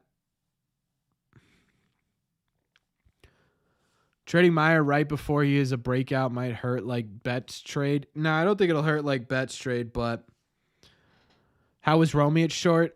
Below. He was kind of average. He was a bit below average. I don't know. What do you think about trading Duran? It has to be the highest value trade the Red Sox have made in a very long time. That's the only way this works, right? And there's, again, I've talked about Duran 1,000 times. I don't think it's totally off the table. I sit here and I see no reason to do it unless you get the perfect deal, and I don't think that perfect deal is going to be on the table. Romeo's horrible at short. Horrible, I don't know. I don't know if it was horrible. It definitely wasn't good. The problem is, There's not a fantastic way to measure it because he only played a couple of games there. Hey, happy Thanksgiving, Mark. I really appreciate you being here, man. I'm real grateful for your support.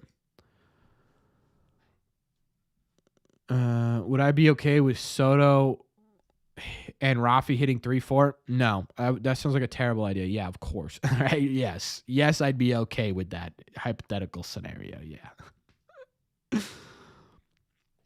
Romy Gonzalez. Let me see what his defensive runs saved are. I really don't love using that metric anymore, but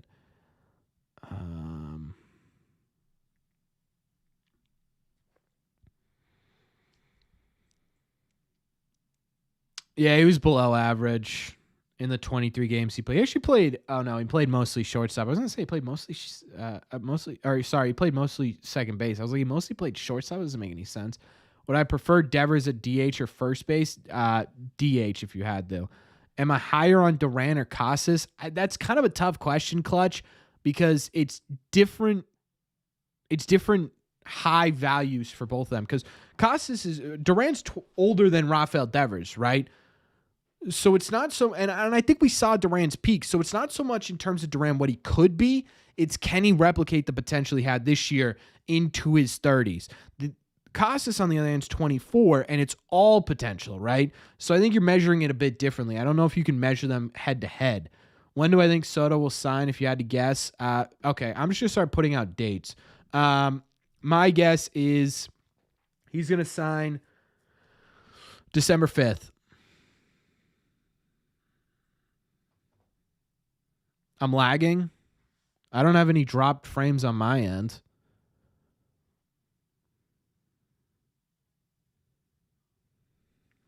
I think the Red Sox are hesitant to trade from the trio of Anthony, Teal, and Meyer until at least one of them is up in the majors. Yeah, but you also lose value if they don't end up working out, right? For Peralta and Devin Williams, Romy's not an everyday major league player. Doesn't have to be. No one's asking him to be a major league player. They're just asking him to be solid depth on this team, and that's exactly what he was. He was a league average bat. He was a league average He was a league average defensive player. That's exactly all you need. All you need is that for a bench player. No one's asking him to be an everyday major league player. That's not something we need to debate. G with a $5 super chat. His first super chat in the live stream. Can we get some likes on that message for G's very first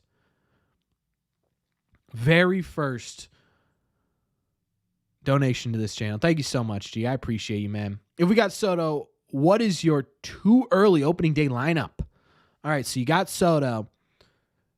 Tears is my opening day lineup.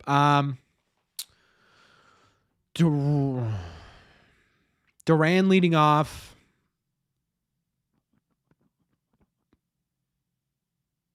I guess it'd be Grissom or Story too. I'm gonna go Duran leading off, Grissom, Soto, Devers, 3, 4, Story, 5, Casas, 6. Who am I missing? 6, 7 would be 7 would be DH. Whoever's DHing, I don't know, right? I'm gonna put Christian Campbell there just for fun. 7 would be Campbell. 8 would be Wong or whatever catcher they get him for, and then rounding it out to Rafaela. Maybe. I think Soto will at least decide by winter meetings. Yeah, I think it'll be by winter meetings. Does that sound right? Hamilton. Let's move on. Do you think players will sign early this year, or will they? I think last year scared a lot of players. I think a lot of players are going to try and get off the board early. I think there are going to be more signings earlier on. I don't know if it'll be. I don't know if it'll be super early, but I don't think it'll be like we saw the most action in the end of January, right before spring training, basically. I think it'll be earlier than that. Why not Devers second and Casas fourth? Devers wasn't as good second, was he? I guess he was still pretty good. So if you go Duran, yeah, but the problem is if you put Devers 2 and Casas 4, it's Duran lefty, Devers lefty, Soto lefty, Casas lefty, Story, right? And as much as Juan Soto can hit everybody, Devers is a league average bat against everybody. Duran and Casas struggled mightily against lefties last year, so I don't think that'll be. I don't think that makes a ton of sense. I think you push them down a little bit just to get a little bit of the lineup. Wise move, Corbin. Yeah, I figured.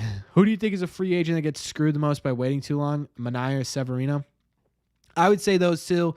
Pavetta, I hope, doesn't wait too long. The Pavetta's market looks pretty strong, but if he waits too long, that could be a problem. 99% will be signed by spring training instead of into spring training. Yeah, I agree too. I think a lot of big players will sign during the winter meetings.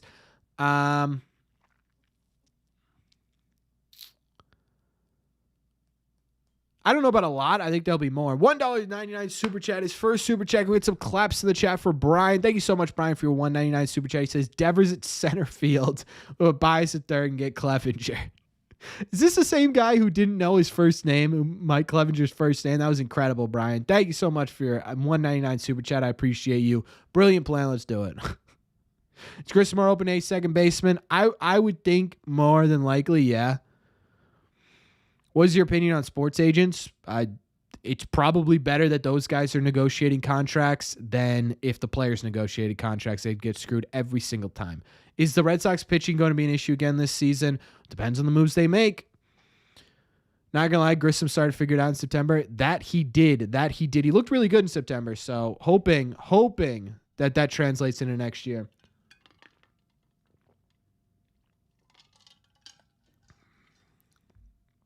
Devers a shortstop. I'm in. What happens to Emmanuel Valdez? I think Valdez either gets traded in one of the lower level trades, like maybe they go for a bullpen arm and Valdez is included in that deal. If not, he has one major league option remaining. He probably starts in AAA. What's my next favorite team? Corbin, I'm new to the channel, but happy Thanksgiving. I appreciate you, Gabriel. Thank you so much. Happy Thanksgiving to you as well. I hope it's a good one. Appreciate you watching. How about Yoshida for Monty? I wouldn't hate it. Again, you talk about why would you want to trade Yoshida? This could be a reason to trade Yoshida. I don't hate it. Who do I think should be the closer? I think you give it to Hendricks if he looks good. If not, I don't know, right? The Red Sox should probably get a backup closer at the bare minimum. And if that guy ends up looking better, then you can put Hendricks in as that sort of eighth inning guy. I think he's just going to want to be back on the field. Slate. So I think we're talking about right now, but in the future, Slayton's a good option. Guerrero's a good option. I think those are the two guys that I think would probably be at the top of my list. But that's that. I think next year you want to get. So we've talked about this before, right? You coming up? Next year, I think we want to get more solidified. Scott's a good option. That'd be fantastic, right? Chris Martin coming back would be a solid option. Like those guys, players who you know are going to perform more often than they aren't, should be the Red Sox. Target. And that's not to say that Guerrero and Slayton aren't going to do that. I think they are going to do that. I just think the Red Sox need some foundations here that they can utilize. Oh, there's the cap. Look, Misty, you made it. What's up, Lucas? Kirby Yates could close. Kirby would be an interesting option. I'm hopeful Yoshida has a good first half. Please do not jump on my back. Oh God, that scared me. We should consider bringing back Chris Martin? Yeah, I think so. You've been dying to ask. What, Lucas? What are you doing, Misty? Don't do anything stupid. Burns or Snell if I had to choose? No. No, sorry. Burns or Snell? I think I go Burns just for the... Nope, sorry. Here, come here. You want to sniff? You want to say hi? There's only 9 likes on this video. That's crazy.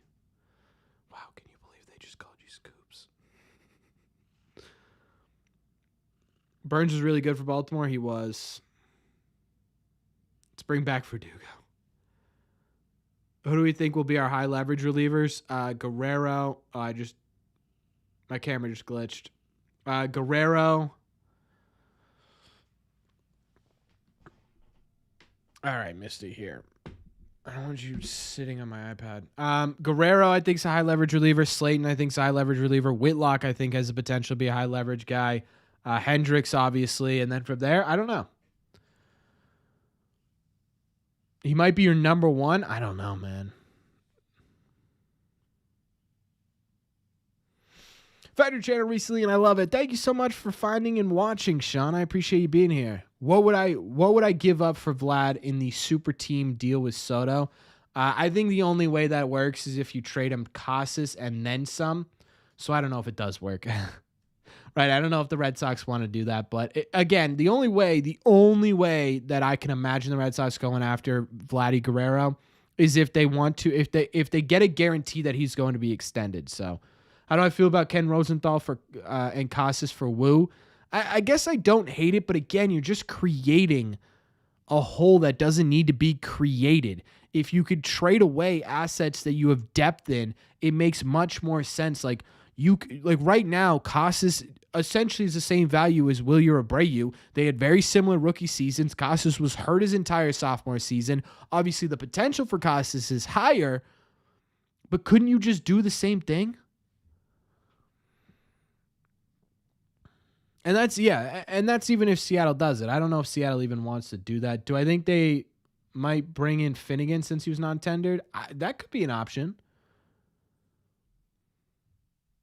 Burns, Vlad, and Soto for the villain crew against the A's. It would be ridiculous. Would I trade Bayo and Crawford if the arms are available? Probably not. Would I try and get Adames if we got Soto? Yeah,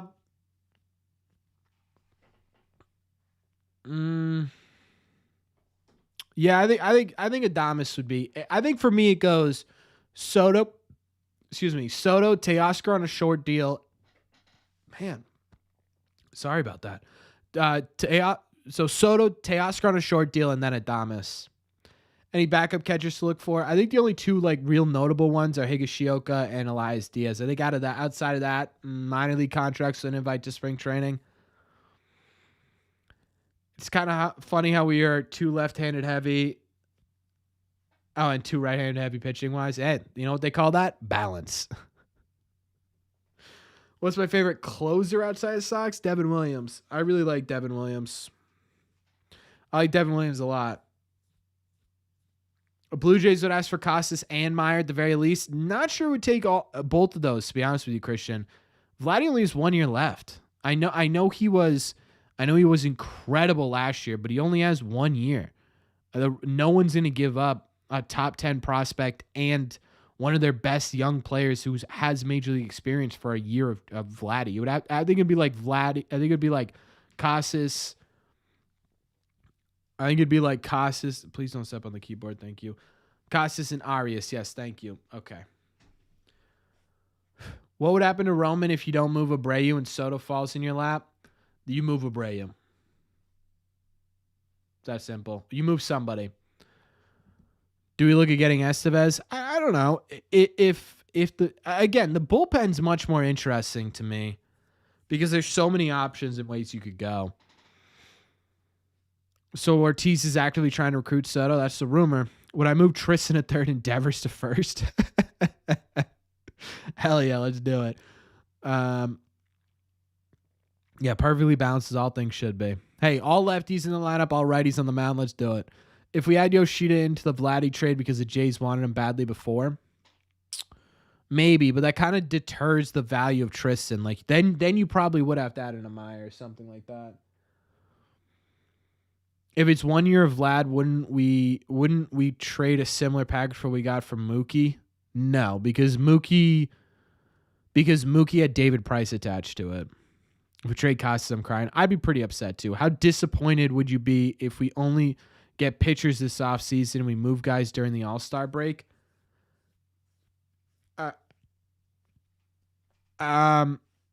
I mean, if you move guys to the All-Star break, the only reason you do that is if you're uncompetitive. So obviously pretty disappointed. Alize would be a very interesting future contract considering he's out for the year. Yeah, Roberto. What is it? Roberto. Dude, I'm so dumb with names. Yeah, looking at the Mookie trade again, it's actually David Price sucks. So he should have just eaten that contract. Even if we don't get Soto, I would be disappointed if we didn't at least get an elite bat. The problem is outside of Soto, there's not really an elite bat on the market, right? There's solid bats. Soto is an elite bat. That's a top 10 hitter in the sport. Teoscar's a good bat. He's not an elite bat. Adames is a good bat. He's not an elite bat. Bregman's been an elite bat. He's not an elite bat anymore, right? Pete Alonso, I just don't want Pete Alonso on the Red Sox. I know people have brought him up before. I just simply do not want him on the Red Sox. Right, I just simply don't want him on the Red Sox. I don't think it makes any sense for what the Red Sox are trying to do, right? If they're trying to go all in, why are we getting a guy who's aging, who's going to cost a ton of money in a ton of years, and who's simply home run or bust? I just don't love that idea. Man, this camera is really falling apart, huh? I got to figure out a way to get my new camera, like the nice camera set up to be able to stream here.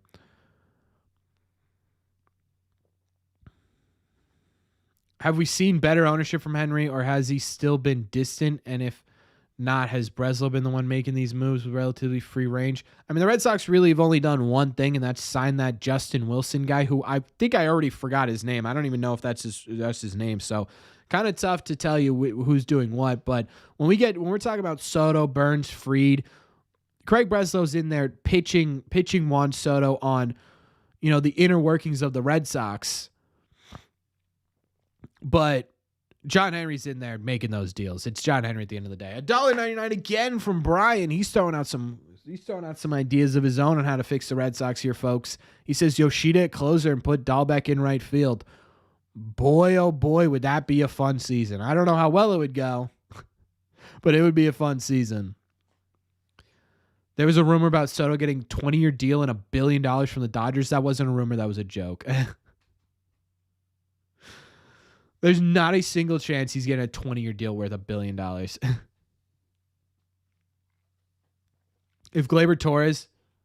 Oh, hold on. I got to let my cat out 1 second.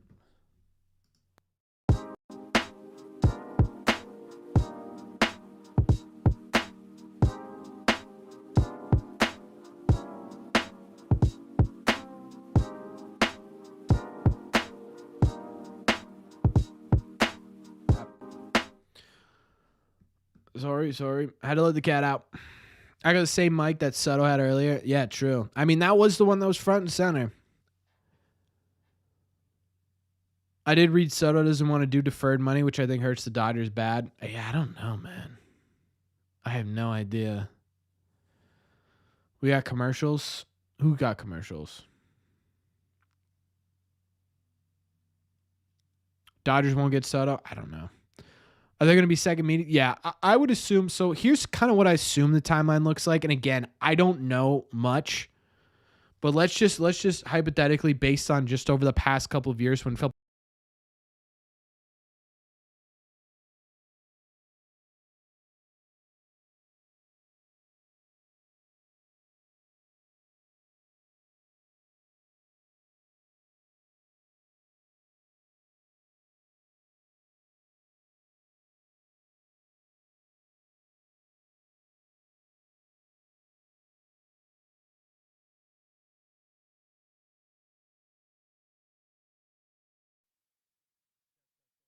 Check. Hello.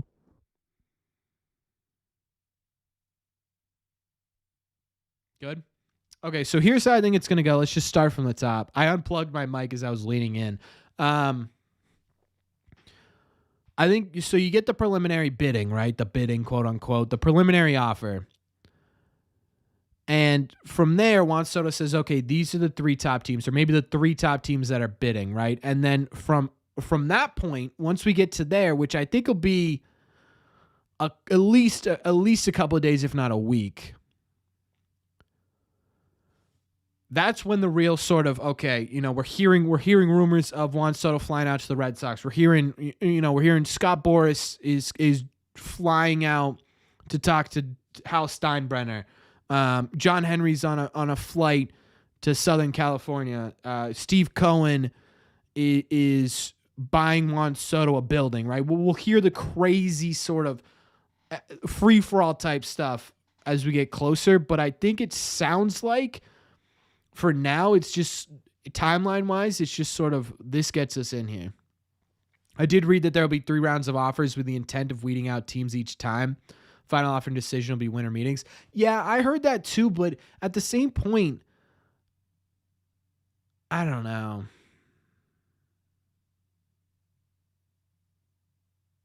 Are we trying to get... I don't know if they're trying to get Nolan Arenado. I would guess they are in contact. From what I've heard, there's no serious talks with Nolan Arenado, so I don't know about trying.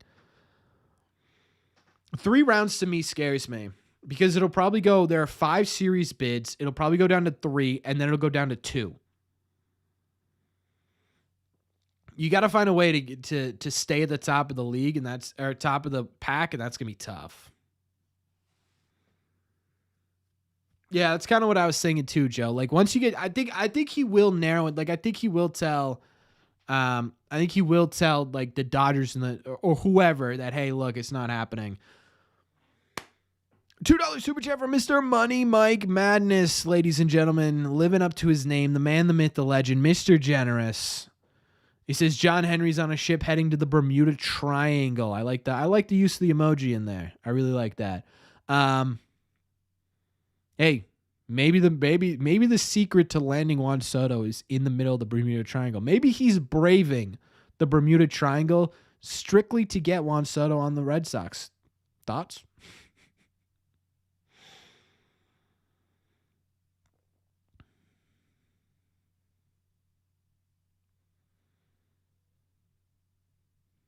If we move Devers to first, is Tristan going to DH? No, right? Because if you're moving Devers, it's to first base, so you could trade Tristan. 2 rounds of offers makes sense. Get the date, yeah.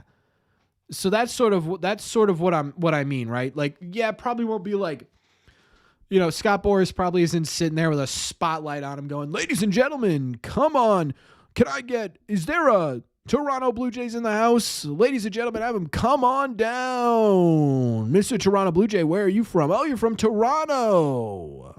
Well, ladies and gentlemen, we get to see right now if Juan Soto is going to take the deal or move on to somebody else. And ladies and gentlemen, the decision comes down to this, right? We're probably not going to have that for the Juan Soto sweepstakes, but what I do think is going to happen is there's going to be a, sort of informal look, Blue Jays, look, Dodgers, look, even the Red Sox, maybe the Yankees. I don't know.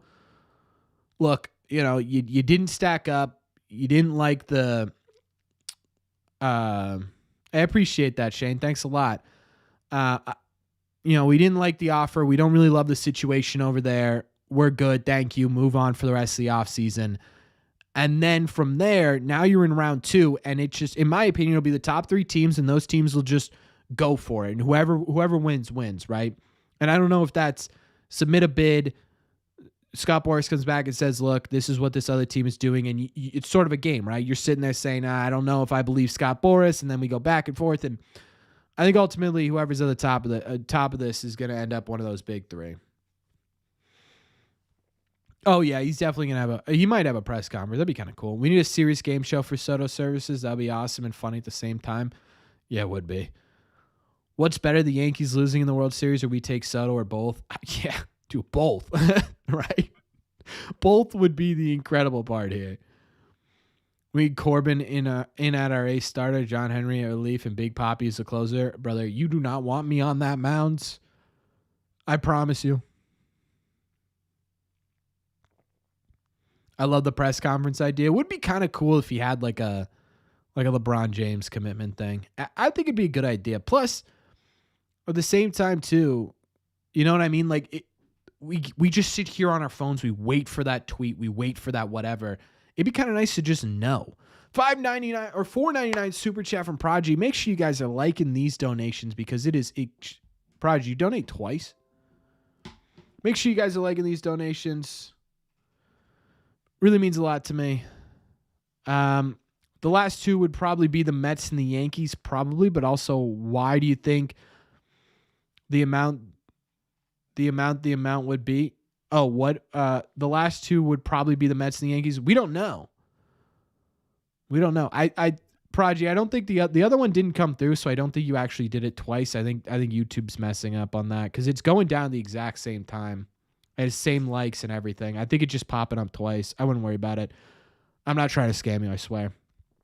I don't know, right? Is it going to come down to just the Mets and the Yankees? Are the Red Sox going to get a seat at the final table? It's like the Bachelorette. I don't know. I have no idea what it ends up doing.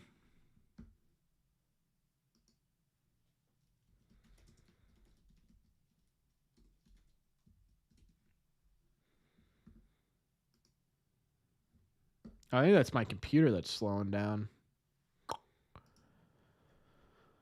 I'm going to try and exit out of some apps, see if I can... Oh, it's because I have Baseball Reference open. That Baseball Reference actually crushes the CPU on my computer. Fangraphs is worse. It's the advertisements they run. It's ridiculous. Wait, I just joined. What's the latest? We are... So the rumor is the Red Sox put in their initial bid, immediately upped both the years and the total dollars in there. And we're trying to figure out whether that's a good or bad thing, Munchie.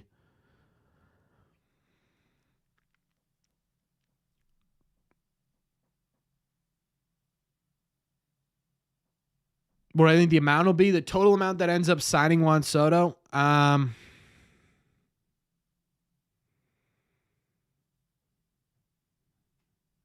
think it'll be $670 million. What are we doing with this Franco crap? Next person who says Franco the Sox getting a timeout.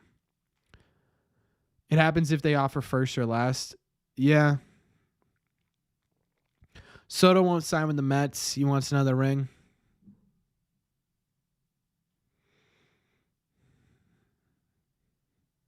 Braji wins. My moderator, baby. We're good. We're not talking Franco. We're not talking Franco. Dude's an absolute loser. Absolute loser.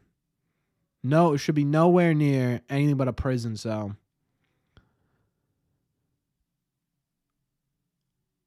I don't know, dude. The Soto stuff is driving me crazy. It's literally all I'm thinking about. Even when I'm talking about other stuff going on with the Red Sox, I just, in the back of my head, I'm thinking about Soto. If the Red Sox are going to give big money, they're going to try and be economical, I think. So a longer term with higher dollars may be a good sign that we are serious.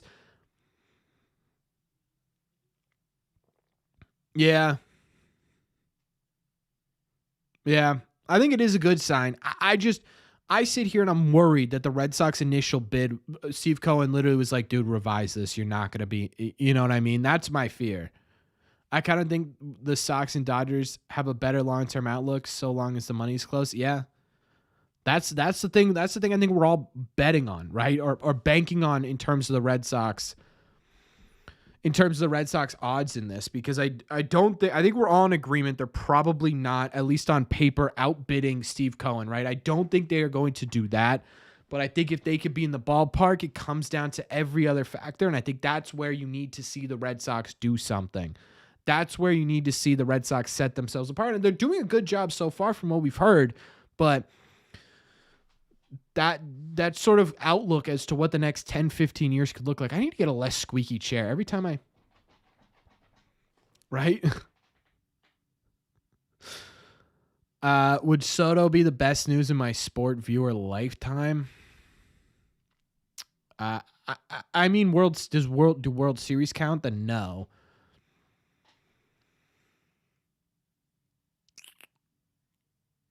But if we're not talking, I mean, yeah, it kind of Rafi getting signed at that $300 million contract was huge. I love that.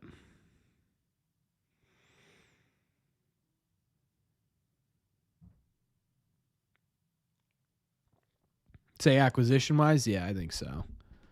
I do think the dominoes fall really fast after Soto signed. Panic sets in for a lot of teams. Then I agree, especially if like if he goes to the Mets, I think the Phillies and the Braves get nervous. If he goes to the Yankees, I think the Red Sox and the Blue Jays and the Orioles start to get desperate, right? I think we'll start to see some other teams in that division get real desperate, and also teams in the league, right? The Royals should be trying to get better. I have no idea what you missed, Michaela, to be honest with you. Even if we don't get Soto, I think we'll be in a good position to get other. Yeah, I think so. Soto's this year's domino. He absolutely is. You know, it would be the funniest thing, have the team's representatives state the contracts they are willing to offer and have Soto shake hands with a team he'll play for. Yeah, have them all there, like, Poppy, Jeter, David Wright, and, God, who would you even put for the Blue Jays? Carlos Delgado. Have all three of them right there. Or have all four of them. And then have, I don't know, Clayton Kershaw for the Dodgers. That would be funny.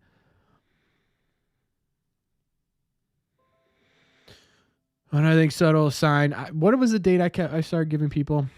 December 5th. Think the Royals get an ace or stay with Lugo? I think they stay with Lugo probably.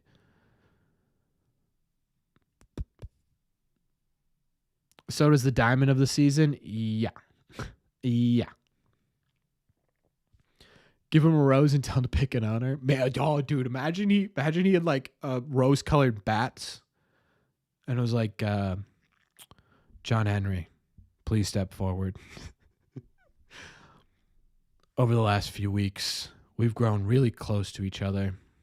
I've seen what you've done with your farm system, and that's really impressive. And when you think about futures in a relationship, yours certainly looks pretty bright. Ours certainly looks pretty bright. John Henry, get up here and accept your rose. Steve Cohen, please step forward. Steve Cohen, please step forward. Soto will be washed in 3 years. Brother, you have no idea what you're talking about. Next comment. Soto picks his team like a football player with the hats, and he just teases every team picking up the hats. Dude, if he did a live stream doing that, I think I'd throw up. I think I just every hat he picked up, I'd be like, Boris is like the proud father. Yeah, he's got that hand on the shoulder in the background. Ooh, I'll say he signs December 10th because 12 plus 10 is 22. I like that. On ESPN would be kind of crazy. Soto wants the long run. That's us. Best farm system. True. How much influence does David Ortiz have? Not as much as money does, but I do think some, right? I don't think it's enough to sway his decision. I don't think it's enough to sway his decision completely, but if the money's the same, maybe. That would be correct, Keon. Yep.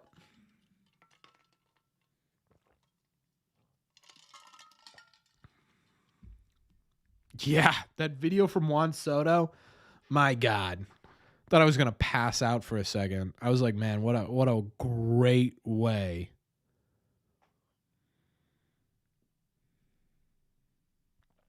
What a great way to advertise Celsius. Whoever was the marketing team for that absolutely killed it. Did I see Bob Kendrick on Baseball is Dead? No, I have to do that. If the Sox announce a new number for Whitlock, then yeah, that'd be a great way to do it. Devers only sees fastballs with lineup protection for the first time in his career.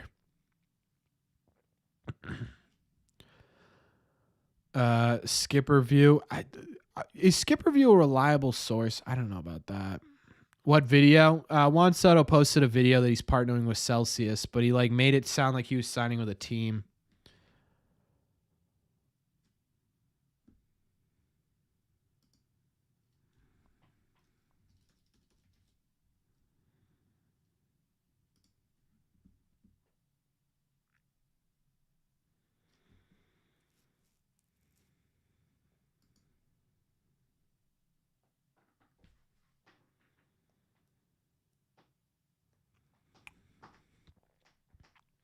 Is 22 on the Sox open? No. Okay, that is creepy. What's creepy?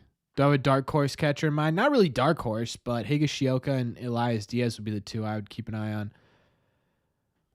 He had a red mic.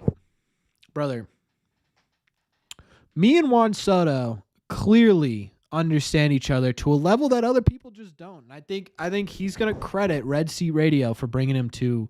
He's gonna credit Red Sea Radio for bringing him to the Red Sox in his speech. Well, you know what team offered before he signed? Probably not. We'll probably get rumors, but did I let him borrow your mic? Yeah. I'm actually, so this is just a set. This is a green screen behind me, and I could just pull this down. I'm actually in Juan Soto's house, but I just didn't want to. I just didn't want to tell you guys because I didn't want to let people know of the bias he currently has for the Sox. Is Giolito friends with any other free agents besides Fried? Yeah, Jack Flaherty. Send Soto a shirt. Yeah, maybe I'll send Juan Soto a red seat shirt just in case. That he can I'll send him a red seat polo that he can wear.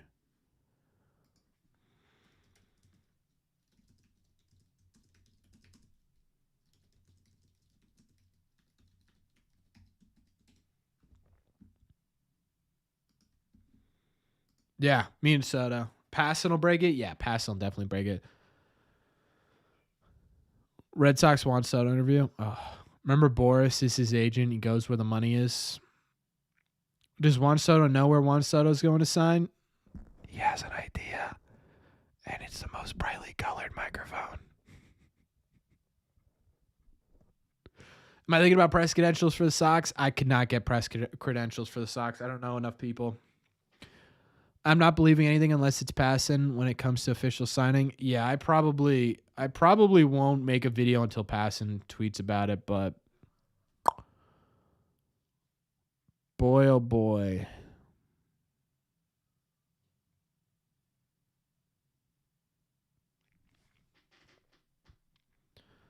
You think 15 years, $1 billion gets Soto? Yeah, probably pretty good chance. Imagine that thing with Steve Cohen's like I'll $50 million over any bid. John Henry's like $1 billion. Steve Cohen's like $1 billion, $50 million. In Passan we trust. Yeah, it's the only person you could trust in the situation. It has to be. Because there are going to be a lot of accounts over the next couple of days. Oh.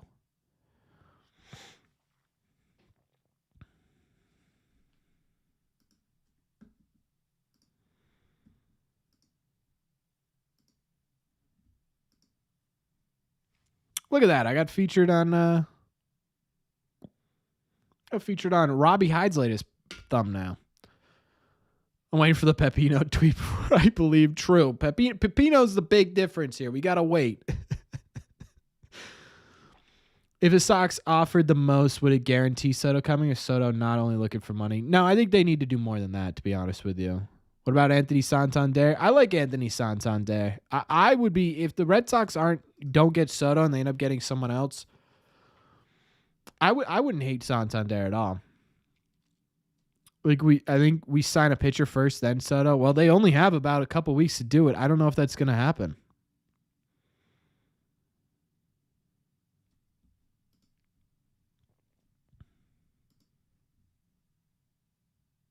Honestly, I don't know if that's going to happen. Tell Soto we will sign his future kid to a contract as well. Oh, yeah, true. Got to be a big plus, right? Giovanni Soto. The Royals are like, what? Wait, what are we doing here? Who's this guy?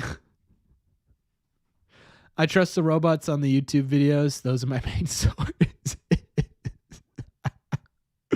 Out on Santander.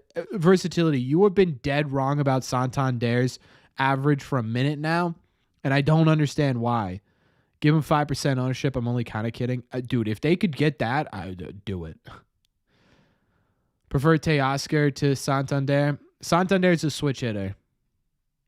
We continue. Positivo. What is it? Positivo E-OK. What up, Chris? How you doing, Chris? I hope the Yankees don't trump us for Soto like they did A-Rod. The Yankees didn't trump us for A-Rod. The Red Sox trumped the Yankees for A-Rod, and then the league didn't approve of it. Do I really think Henry will pay the Soto? Yeah, I think the Red Sox making it this far in the Juan Soto stuff, they have to be willing to pay the money, or they wouldn't be considered in this far. It's just a fact, I think, at this point. Santander, Teoscar. I think Teoscar for sure. Do you think the Red Sox include free Fenway Franks for life with a Juan Soto offer?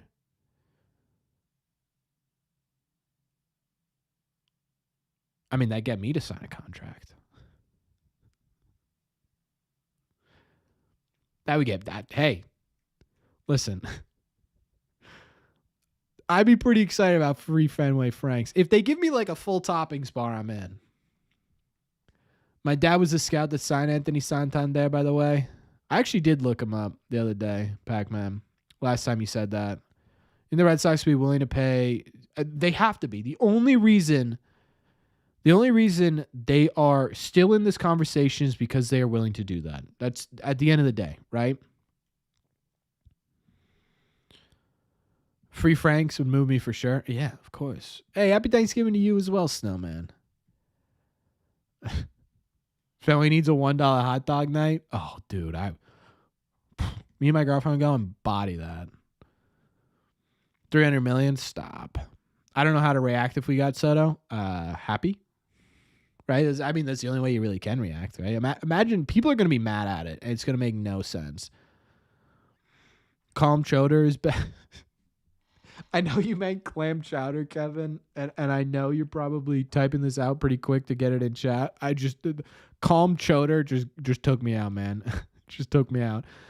Yeah, clam chowder than a good hot dog. I don't know about that. Robbie, you have a good Thanksgiving too, man. Thank you so much for being here. I really appreciate everything you do. Very thankful for you. Would you buy a Soto jersey if you signed with us? Dude, my wallet on the table, right? Please give me as many Soto jerseys. I'll buy Soto jersey in every color. I swear to God. Red, yellow, gray. They don't have blue anymore. I'll find a way to get a blue. White. They're doing a new jersey this year. I'll get it in that. I will buy 7. Is that 7? Yellow, red, white, gray, whatever the new one's going to be. Am I missing one? Okay, 5. I will buy 5 jerseys. I'll find a way to buy the green ones that they do for St. Patrick's Day. I swear to God. Swear to God. Want to meet someone with a Pablo Sandoval jersey? Family Green City Connect Soto jersey? Oh my God. Soto underwear? Sure. Whatever it takes to get him here. No problem. Gonna miss the blue? I know. I'm gonna miss the blue too. I really like the blue. I used to put, when I did edits, I used to put the blue in all of them because I like them. Get a black Red Sox Soto jersey. Dude, if they sell it, I'm buying it. If they sell it, I'm buying it. Yeah, sure. I'm in. I low-key feel like Soto would look awful in City Connect jerseys, but amazing in the normal ones. I can actually give you some insight into what that could look like. Do I have that in here?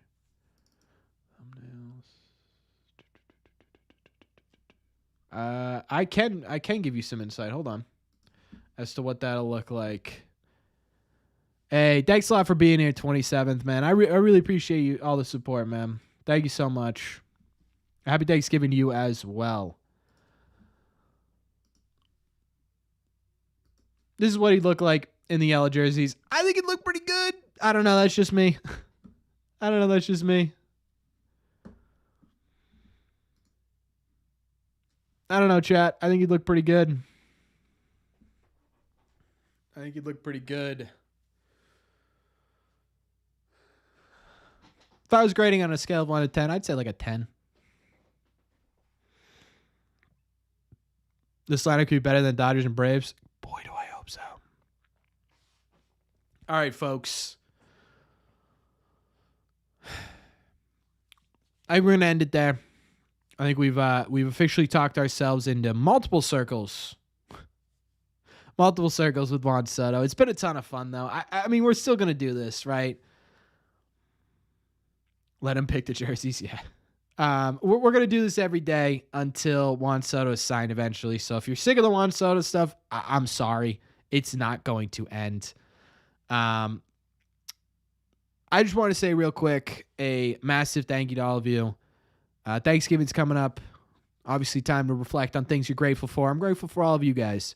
I'm grateful for the work you guys put in for Movember this month. Hitting that was unbelievable to me. I'm grateful for all the support you've given the channel over the years. Grateful for you guys being here. I really appreciate all you guys. If you've been here and you're considering subscribing, we do this once a month. We also do this right in the middle of my outro. Versatility drops $20. The man, the myth himself, coming in and saying happy Thanksgiving. Happy Thanksgiving to you as well, Versatility. I'm incredibly, incredibly grateful for all the support you've given me on this channel and for everyone else in this community. It really means a lot. It wouldn't be where we are without you, man. So thank you. So again, back to the intro exit before we were so rudely interrupted by Versatility being way too generous to me. If you're considering subscribing, we do this once a week. We also do videos about the Red Sox every day, except for Sundays. I take Sundays off. Gotta have some time with the fam, you know? Should have made it 22. Ooh, that would have been good, Versatility. That would have been good. But hey, I'll take it either way, man. Thank you. Consider liking this video as well. Just let me know you're enjoying the content. Plus, it helps these videos out a ton. I will see you guys tomorrow for our last video before Thanksgiving. There will be a video on Thanksgiving, so keep an eye out for that. Hopefully, it's some breaking news. That would be nice, wouldn't it? But we will find out as we go along. Either way, guys, thank you all so much. Enjoy your Thanksgivings if you're from the U.S. If you're not, enjoy your Thursdays. Enjoy your Thursday. Enjoy the rest of your week. And, of course, I will see you all in the red seats.